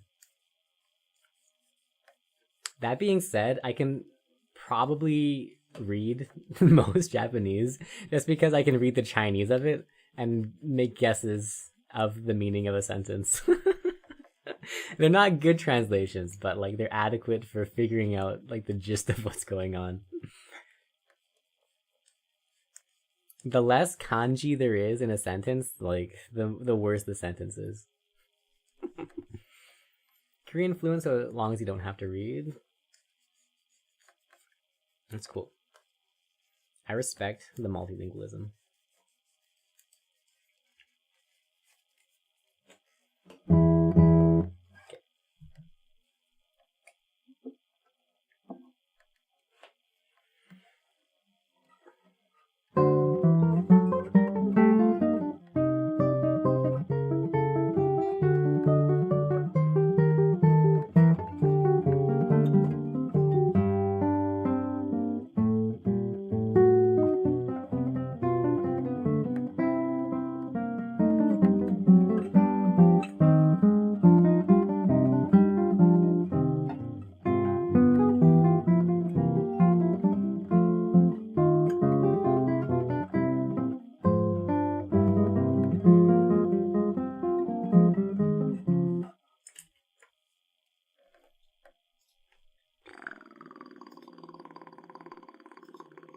Not bad.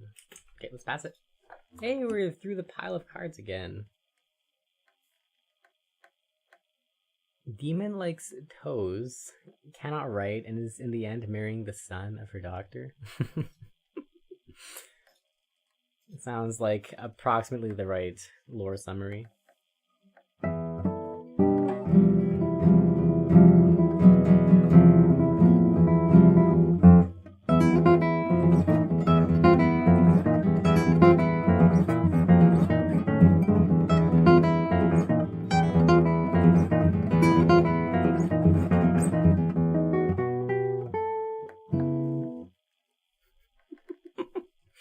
Character assassination? I don't know what you're talking about. These are all verifiably true facts.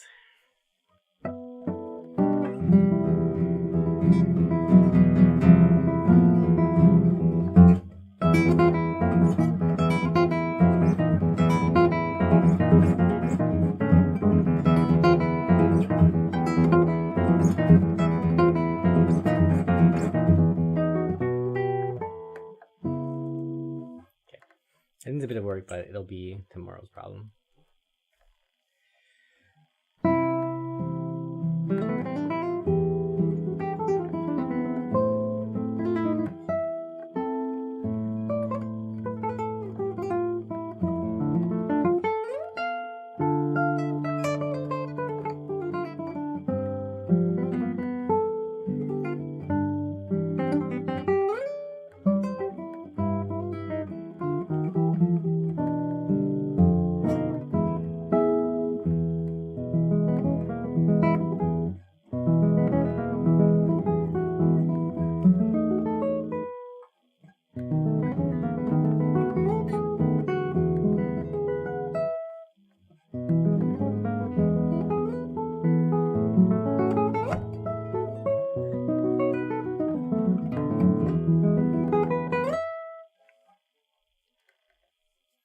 That also needs a bit of work. And like all these cards, like they're so almost good, but then they're just not good.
Cool.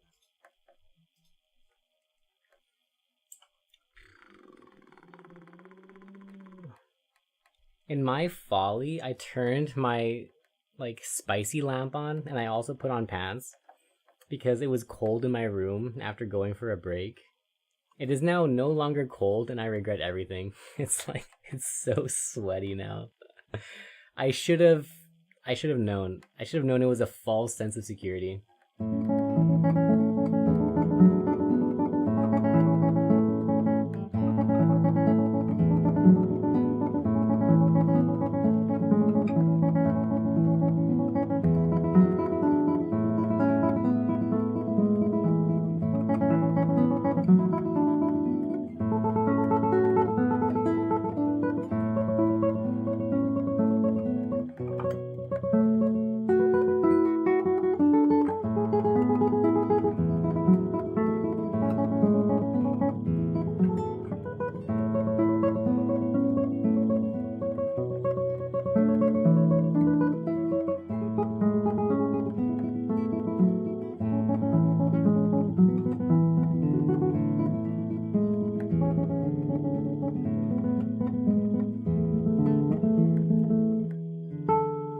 Okay, we need to go fix this thing. It's really bad.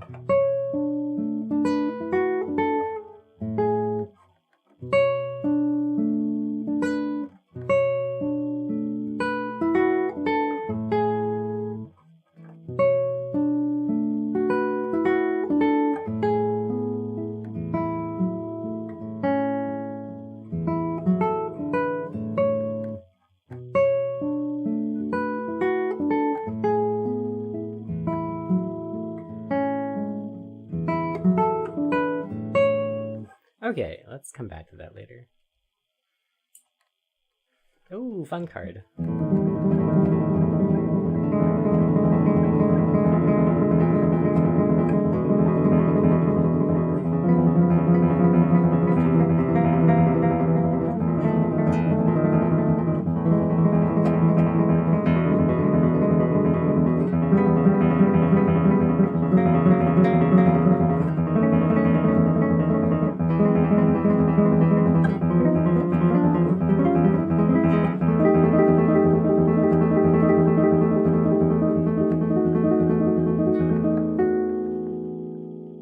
Okay, cool. That can pass. That's not bad. Memory accomplished. Very good. Cool. Next. Whoa.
That's pretty good. Cool. Finally getting some passes. Very nice.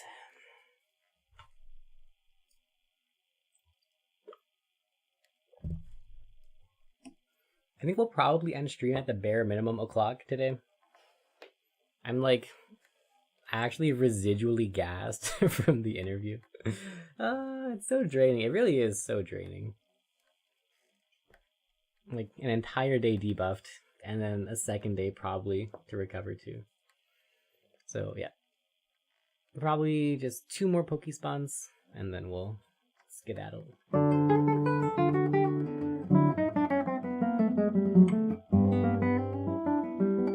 Super nice, thank you.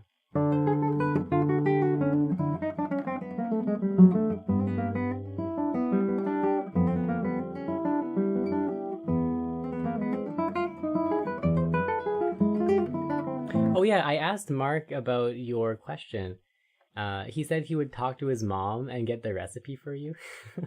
He also, once again, said that he really liked the question and that he's gonna go ask all of his friends about their dessert / composition.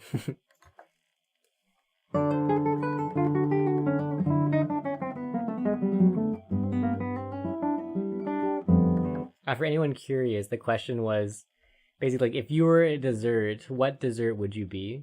And what kind of a composition would you make for that dessert? And yeah, he really liked that question.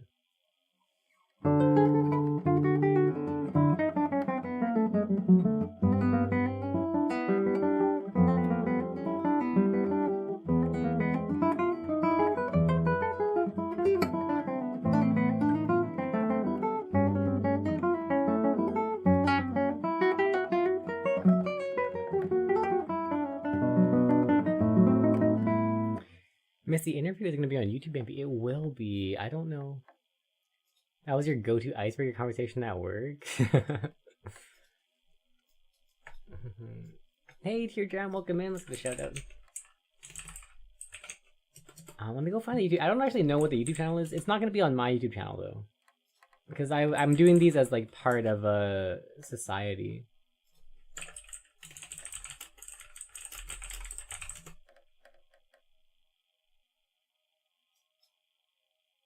Mine's a composition bit. Fair enough.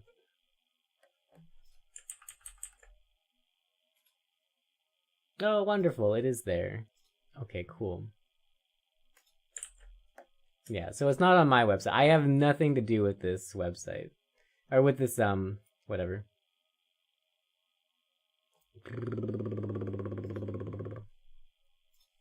But yeah, I do things for them.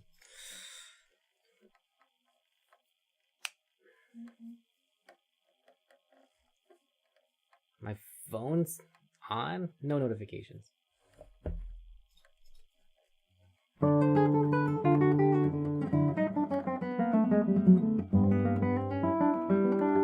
in a shirt. I am in a shirt.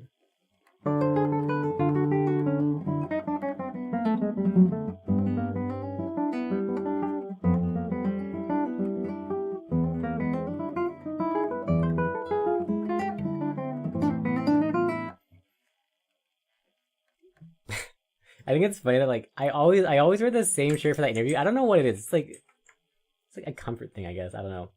I think if we scroll through and we see all the interviews I've done for them, it's like it's in that shirt, it's in the shirt, it's in this shirt, it's in the shirt. I specifically only wear this shirt to do interviews. it's like the interview shirt. So yeah, like always, like no matter how far back we go, it's always me with this shirt. It's like it's the interview shirt. I don't know why. I decided to make it a meme. No one's called me out on it, so we're balling. Like it's fine. I just get to keep wearing the same shirt, and I will continue wearing it until somebody calls me out on the fact that I wear the same shirt every single interview.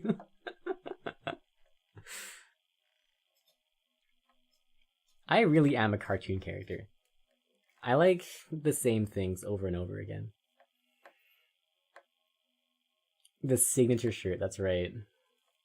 Great question set. Thank you. Have a good night, dude. It's been chill. Rest well.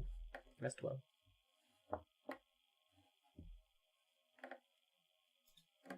What are we doing with your life? Just, you're vibing, dude.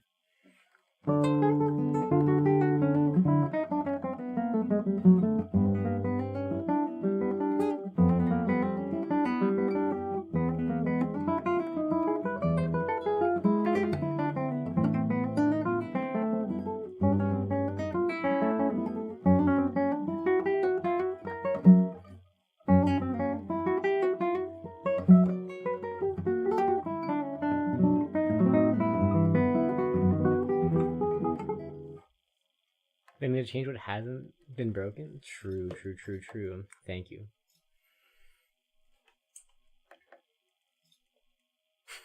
Oh, also, okay, I think it's funny okay.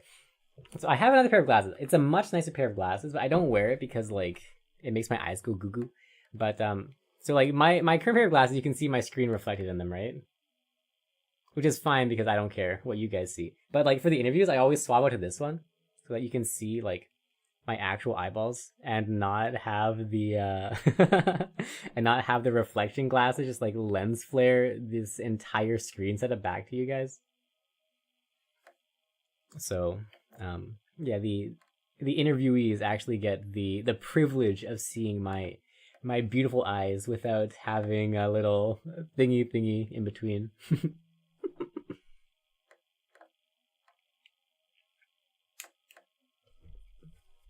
Anti-reflective lens, indeed. But I don't wear these glasses because they're not as like light filtering. My current glasses, very comfortable to wear. They like blue light protective. Helps because I'm staring at like the literal sun in front of me when I'm streaming. The other glasses, sunbeams right to my eye holes. They look great, but it is sunbeams right to my eye holes.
check today. Are you talking about the Violet Underground thing? Because I did listen to the Violet Underground song. I don't remember who told me that it was good, but I listened to it. It was okay. I could see it in like the background of some kind of like Western spaghetti cowboy movie, but it's not something that I would normally listen to on myself or by myself rather.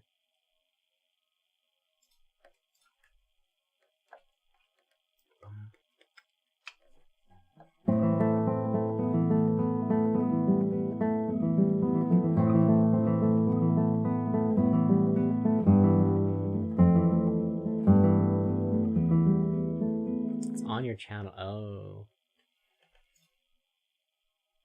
that sounds like a lot of effort to go check out. Play a classical piece. Can you have a look? Okay, I'll. Yes, but like not now.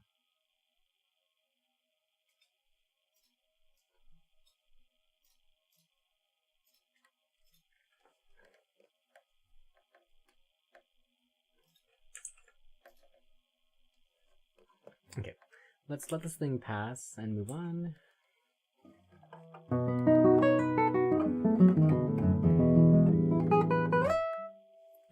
Oh yeah, it's spaghetti western. Right, yeah, okay. Western spaghetti. I was close. I was in the ballpark.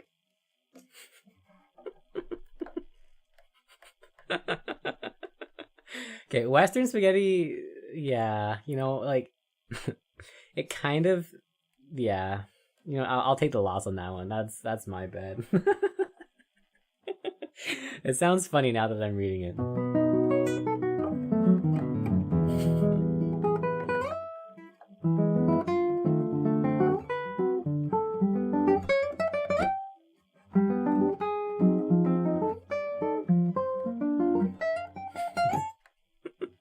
Why is that so funny?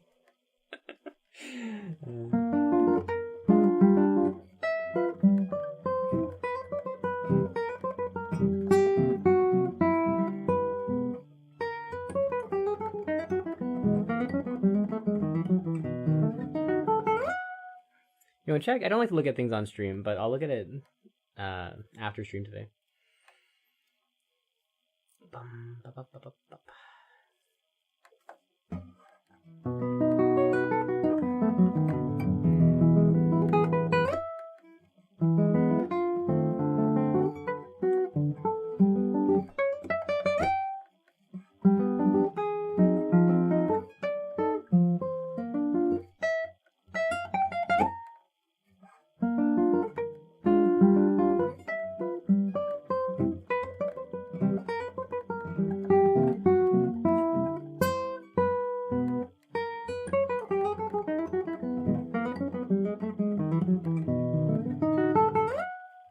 Short 30-second piece. I believe you, but I also kind of just feel like practicing right now. So another time. Want your opinion? I will give you opinion next time.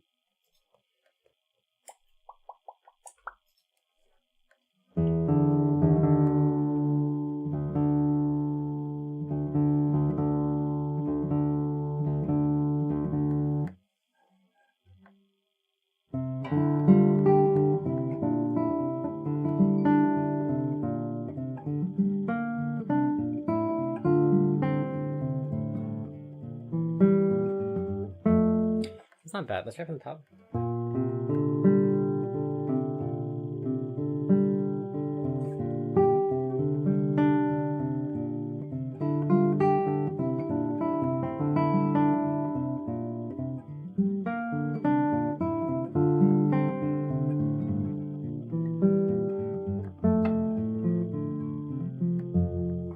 Next time, no bamboozle.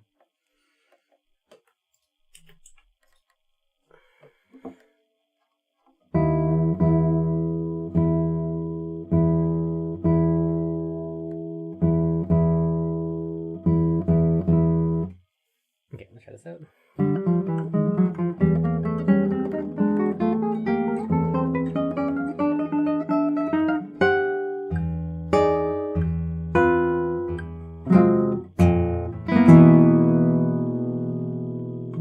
That wasn't bad, actually.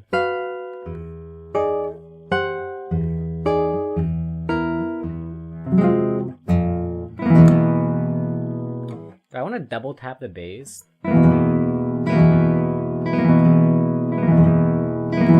I think I do want to double tap the bass.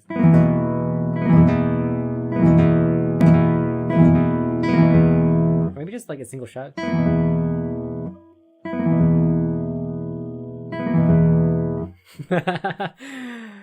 Other day, your care told you a client was having trouble swallowing. Went to the doctor, found out they have a growth in the sarcophagus. We love sarcophagal growth. Could you imagine you go to the museum, Egyptian history, for whatever reason, the sarcophagus starts bulging. Things start creaking at the seams because of the growth in the sarcophagus. Anyways, that was pretty good though. Let's move on.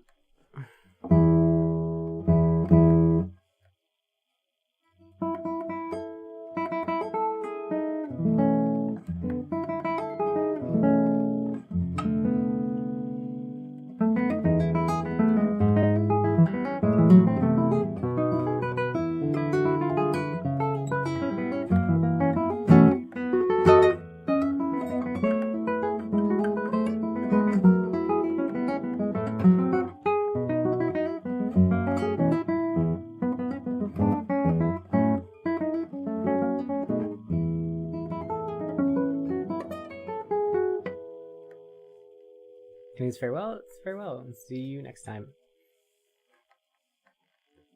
And esophagus stuff with lungs, intestine, and stomach. Can you forget the last one? That's like a lot to fit in an esophagus. I don't know about your esophagus, but mine like fits at most an unchewed spoonful of rice. Like that's as much as you're getting.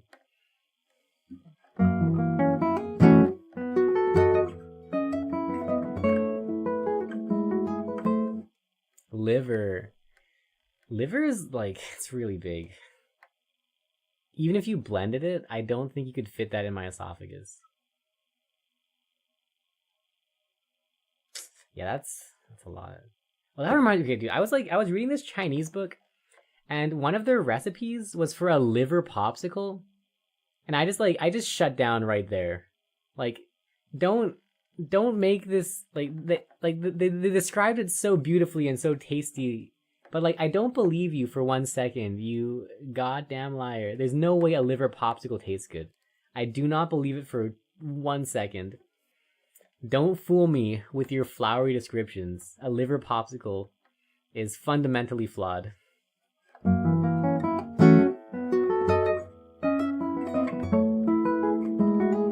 And I think about that every time I see the word liver.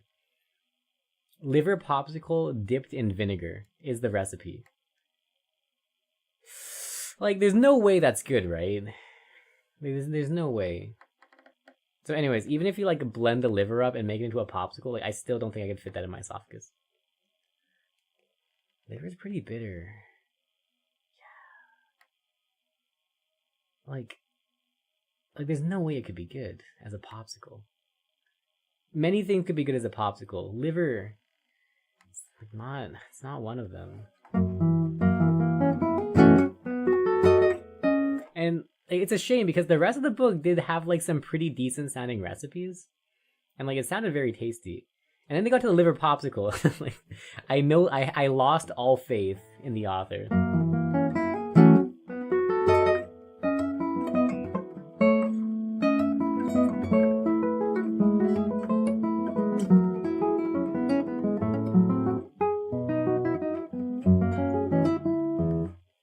You make sarcophagus for canopic jars. They're pretty adjacent though, right?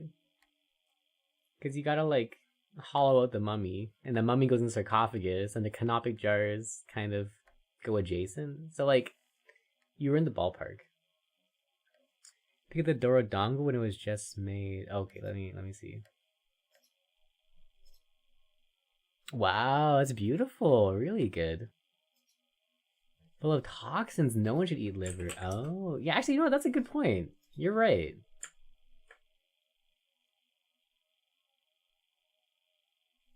Wow, that looks great. Oh, well, it disappeared. Well, anyways, it looked great. Yeah, weird. It doesn't look like it should have any problems. I can't see anything wrong with it. The only thing I could possibly think of is that sometimes the outer layer needs a little bit of time before it can settle. So like I normally wait a little bit before burnishing it. And like when you use the egg cup method to to make the final layer shiny, that also burnishes it. So it makes it like really, really, really compact.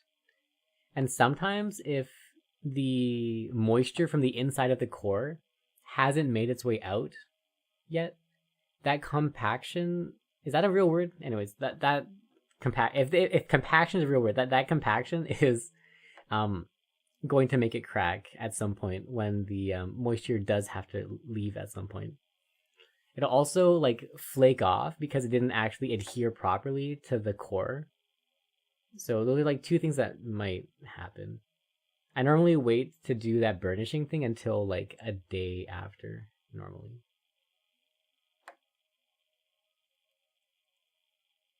But that's really the only, like, that's like the only potential thing that I see might be a problem. Like, it looks good. Like, if you just showed me that, I would think that it was totally perfect and fine and that it would have no issues. So it's weird that it did have issues. But like, those are the only two reasons I can think of that might cause problems. It's like burnishing it too soon when it's still too wet.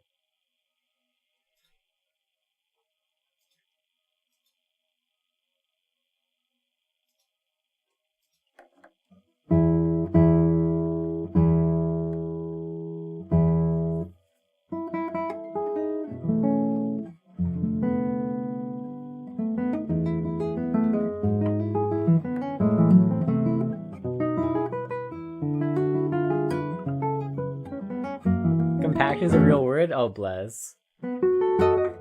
Yeah, normally, okay, like for example, like the dirt ball in the video that I showed on my YouTube channel, it took me about 4 days to get it to this level of polish. Like, I think it was this one. Let me quickly.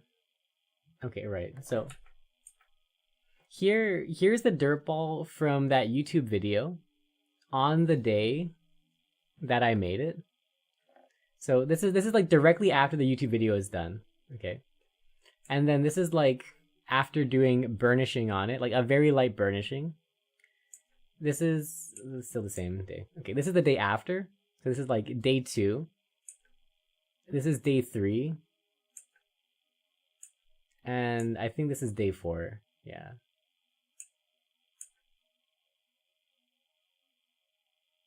So like this is after it's been fully dried. But like in contrast, right? Like so I burnished it over like the course of like 4 days though. So like it went from this to this, but not instantly. I think like I don't have success with getting everything done on the first day. That being said, I also don't use the that's the one with the spoon, yeah. So like the egg cup burnishes things really hard and really fast. But it also comes with the problem that like doing that makes them a little bit brittle. Whereas doing it with the spoon lets like the moisture from the core evaporate more easily. And it makes the dirt balls really stable. So I generally prefer the spoon just because for me it makes things really safe. Like I never fail with the spoon. I sometimes fail with the cup. But the cup is really fast and it's really shiny and it gets like instant and amazing results. it causes more damage and it's not as stable.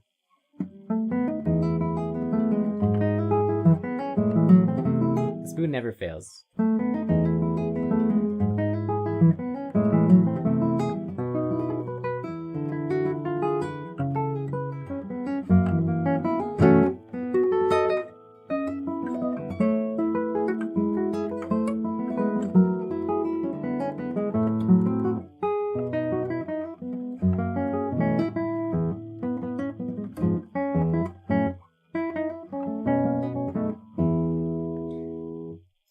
Cool, man. All right.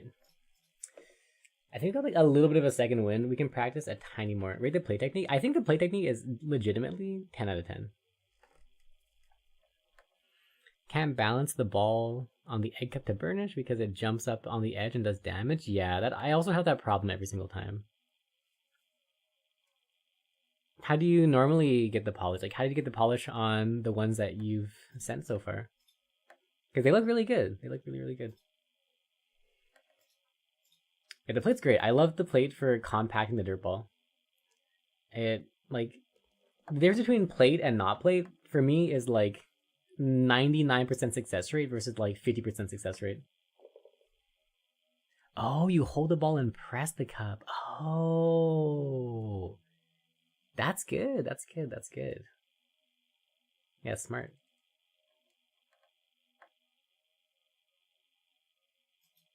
Like, do you rotate it, or do you just like straight just like press it as if it's like a shiny stamp?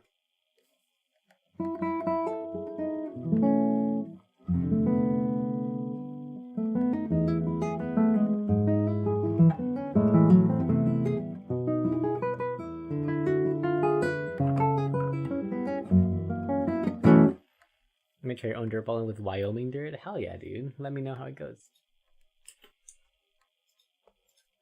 Okay, I just said that we kind of had a second wind. I lied. I am so tired. I have the power of instant and amazing permanent jinxing, and it never fails. The moment I say something positive, something bad happens. I'm tired. Okay, after this we end stream.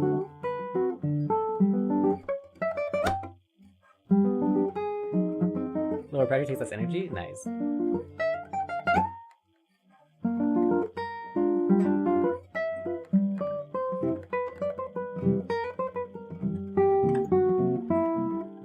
That wasn't too bad.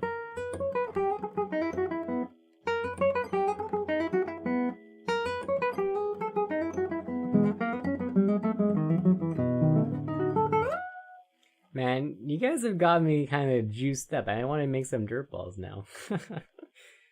Maybe I have some time on Wednesday. Maybe I'll make it on Wednesday. Do I have time on Wednesday?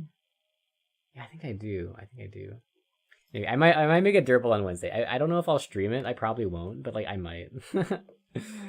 You guys are. I've been enticed.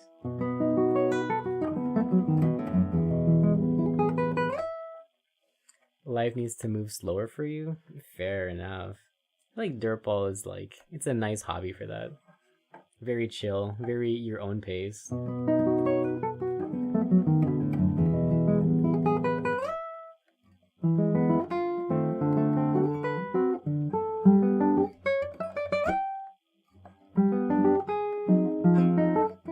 Should bring the dirtball redeem. Dude, it's so popular that my entire life just becomes dirtballs for a bit. Anytime I bring it back, it like instantly gets flooded with like 10 requests, and then I'm stuck making dirt balls for like a month straight.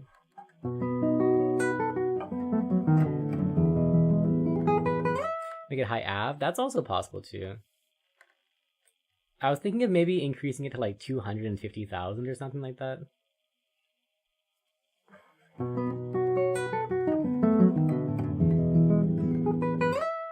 I was also maybe thinking of adding a writing redeem too, because I feel like I'd be much more happy to like write a little poem for somebody than I would to do a composition or a recording. $1 million for a dirt ball. Okay, that's a lot. It doesn't take that long to make a dirt ball. So it doesn't like a million is like that's too much. Like it has to be less than 500,000 because 500,000 is like actual tax, and like it makes me suffer for like months. So Dirtball, which is only maybe like maybe maximum 6 hours, 12 hours of effort, it's not worth that much. You can sit on the patio in the sun and they drive you to keep going. Hell yeah. You have a mill again. Oh my god.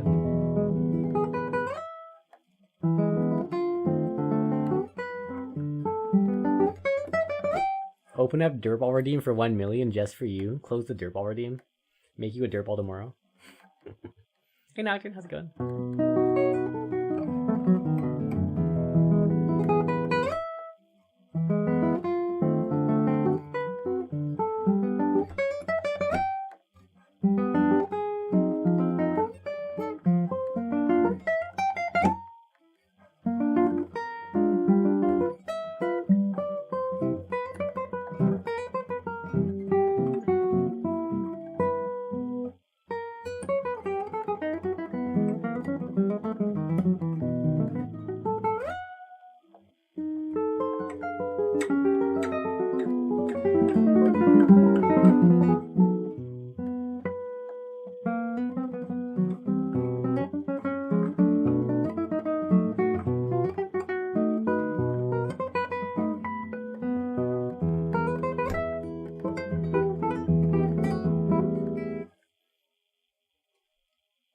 It drew me sick. I was just thinking about this. Like, what about, like, every once in a while, like, a viewer will come to town and want to meet up. Dude, what about just, like, making Dirtballs as a viewer meetup activity? I think that'd be perfect, because, like, I'm, like, a little bit too socially incompetent to maintain a conversation with somebody for, like, X hours. And do you know what's a great way to not make conversation? Having an activity to do so you don't have to actually try and fill up like X hours of time with conversation, which is disgusting. But like making Dirtballs, like I can just instruct, which doesn't take any conversation skills, and then we can just work on the Dirtballs, which doesn't take conversation. And it's just like, it's chill, dude. It's so good. Ask people to send you dirt as your dirt is 99% sand? Dude, same. I have so many buckets of dirt in my garage because I ask people to give me dirt. Every once in a while, like my mom will just like deliver me like a care package of dirt. And it's so good. Yo, my mom's dirt is like the best dirt. Because it's been like driven over by like a bajillion different trucks. Now you're waiting years for Dirtball already and getting hit with a Dirtball inflation? I'm sorry. How many points do you have, out of curiosity? Dirtballs used to be 150,000. You bought Garden Soil today. Garden Soil I strongly recommend as like a filler for the inside. Because it's so lightweight compared to sandy soil. I've been using Garden Soil for all of my Dirtballs ever since the experiment. Yeah. 31.8. Okay, so you wouldn't have had it anyways. It's fine.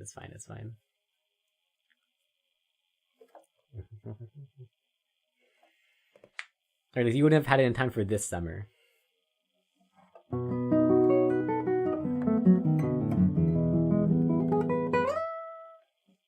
Dirt forged in the tires of Mount Ford. True.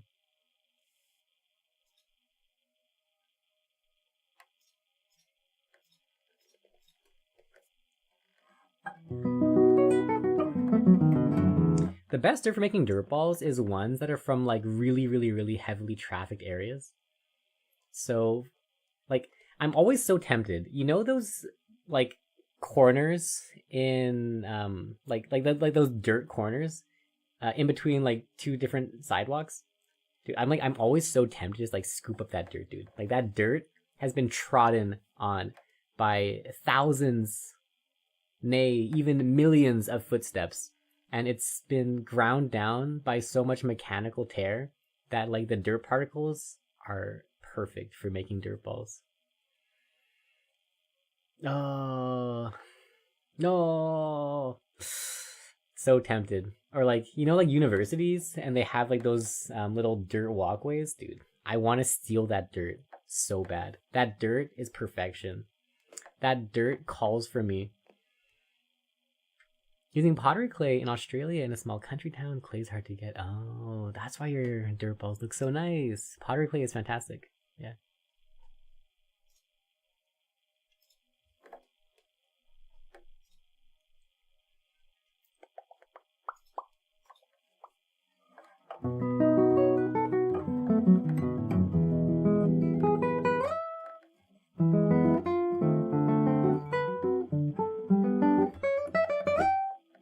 Okay. Anyways, let's let this go on.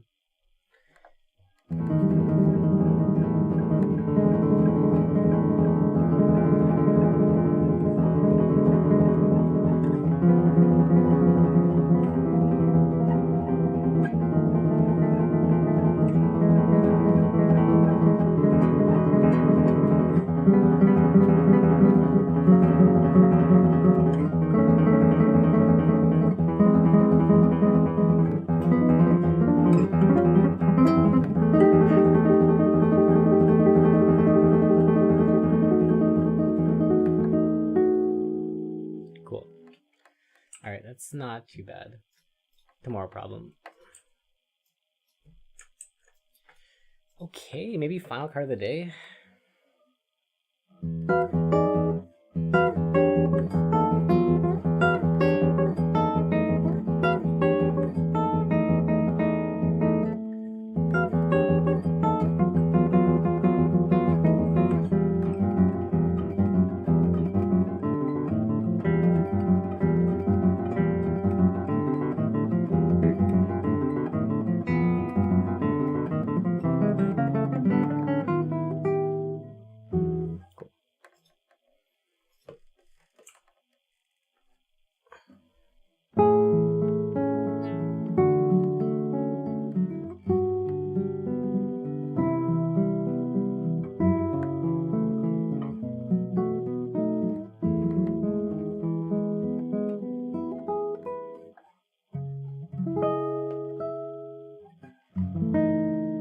Do a group order, get them to drive down the coast for a couple hours. Man, so inconvenient. Luckily it lasts like forever, right? Like once you buy a bag, like you've got it. You can make so many dirt balls with that. Okay, anyways, I think with that though, we're gonna call it a day. I am sleepy. So let's see, who is online that we can head over to?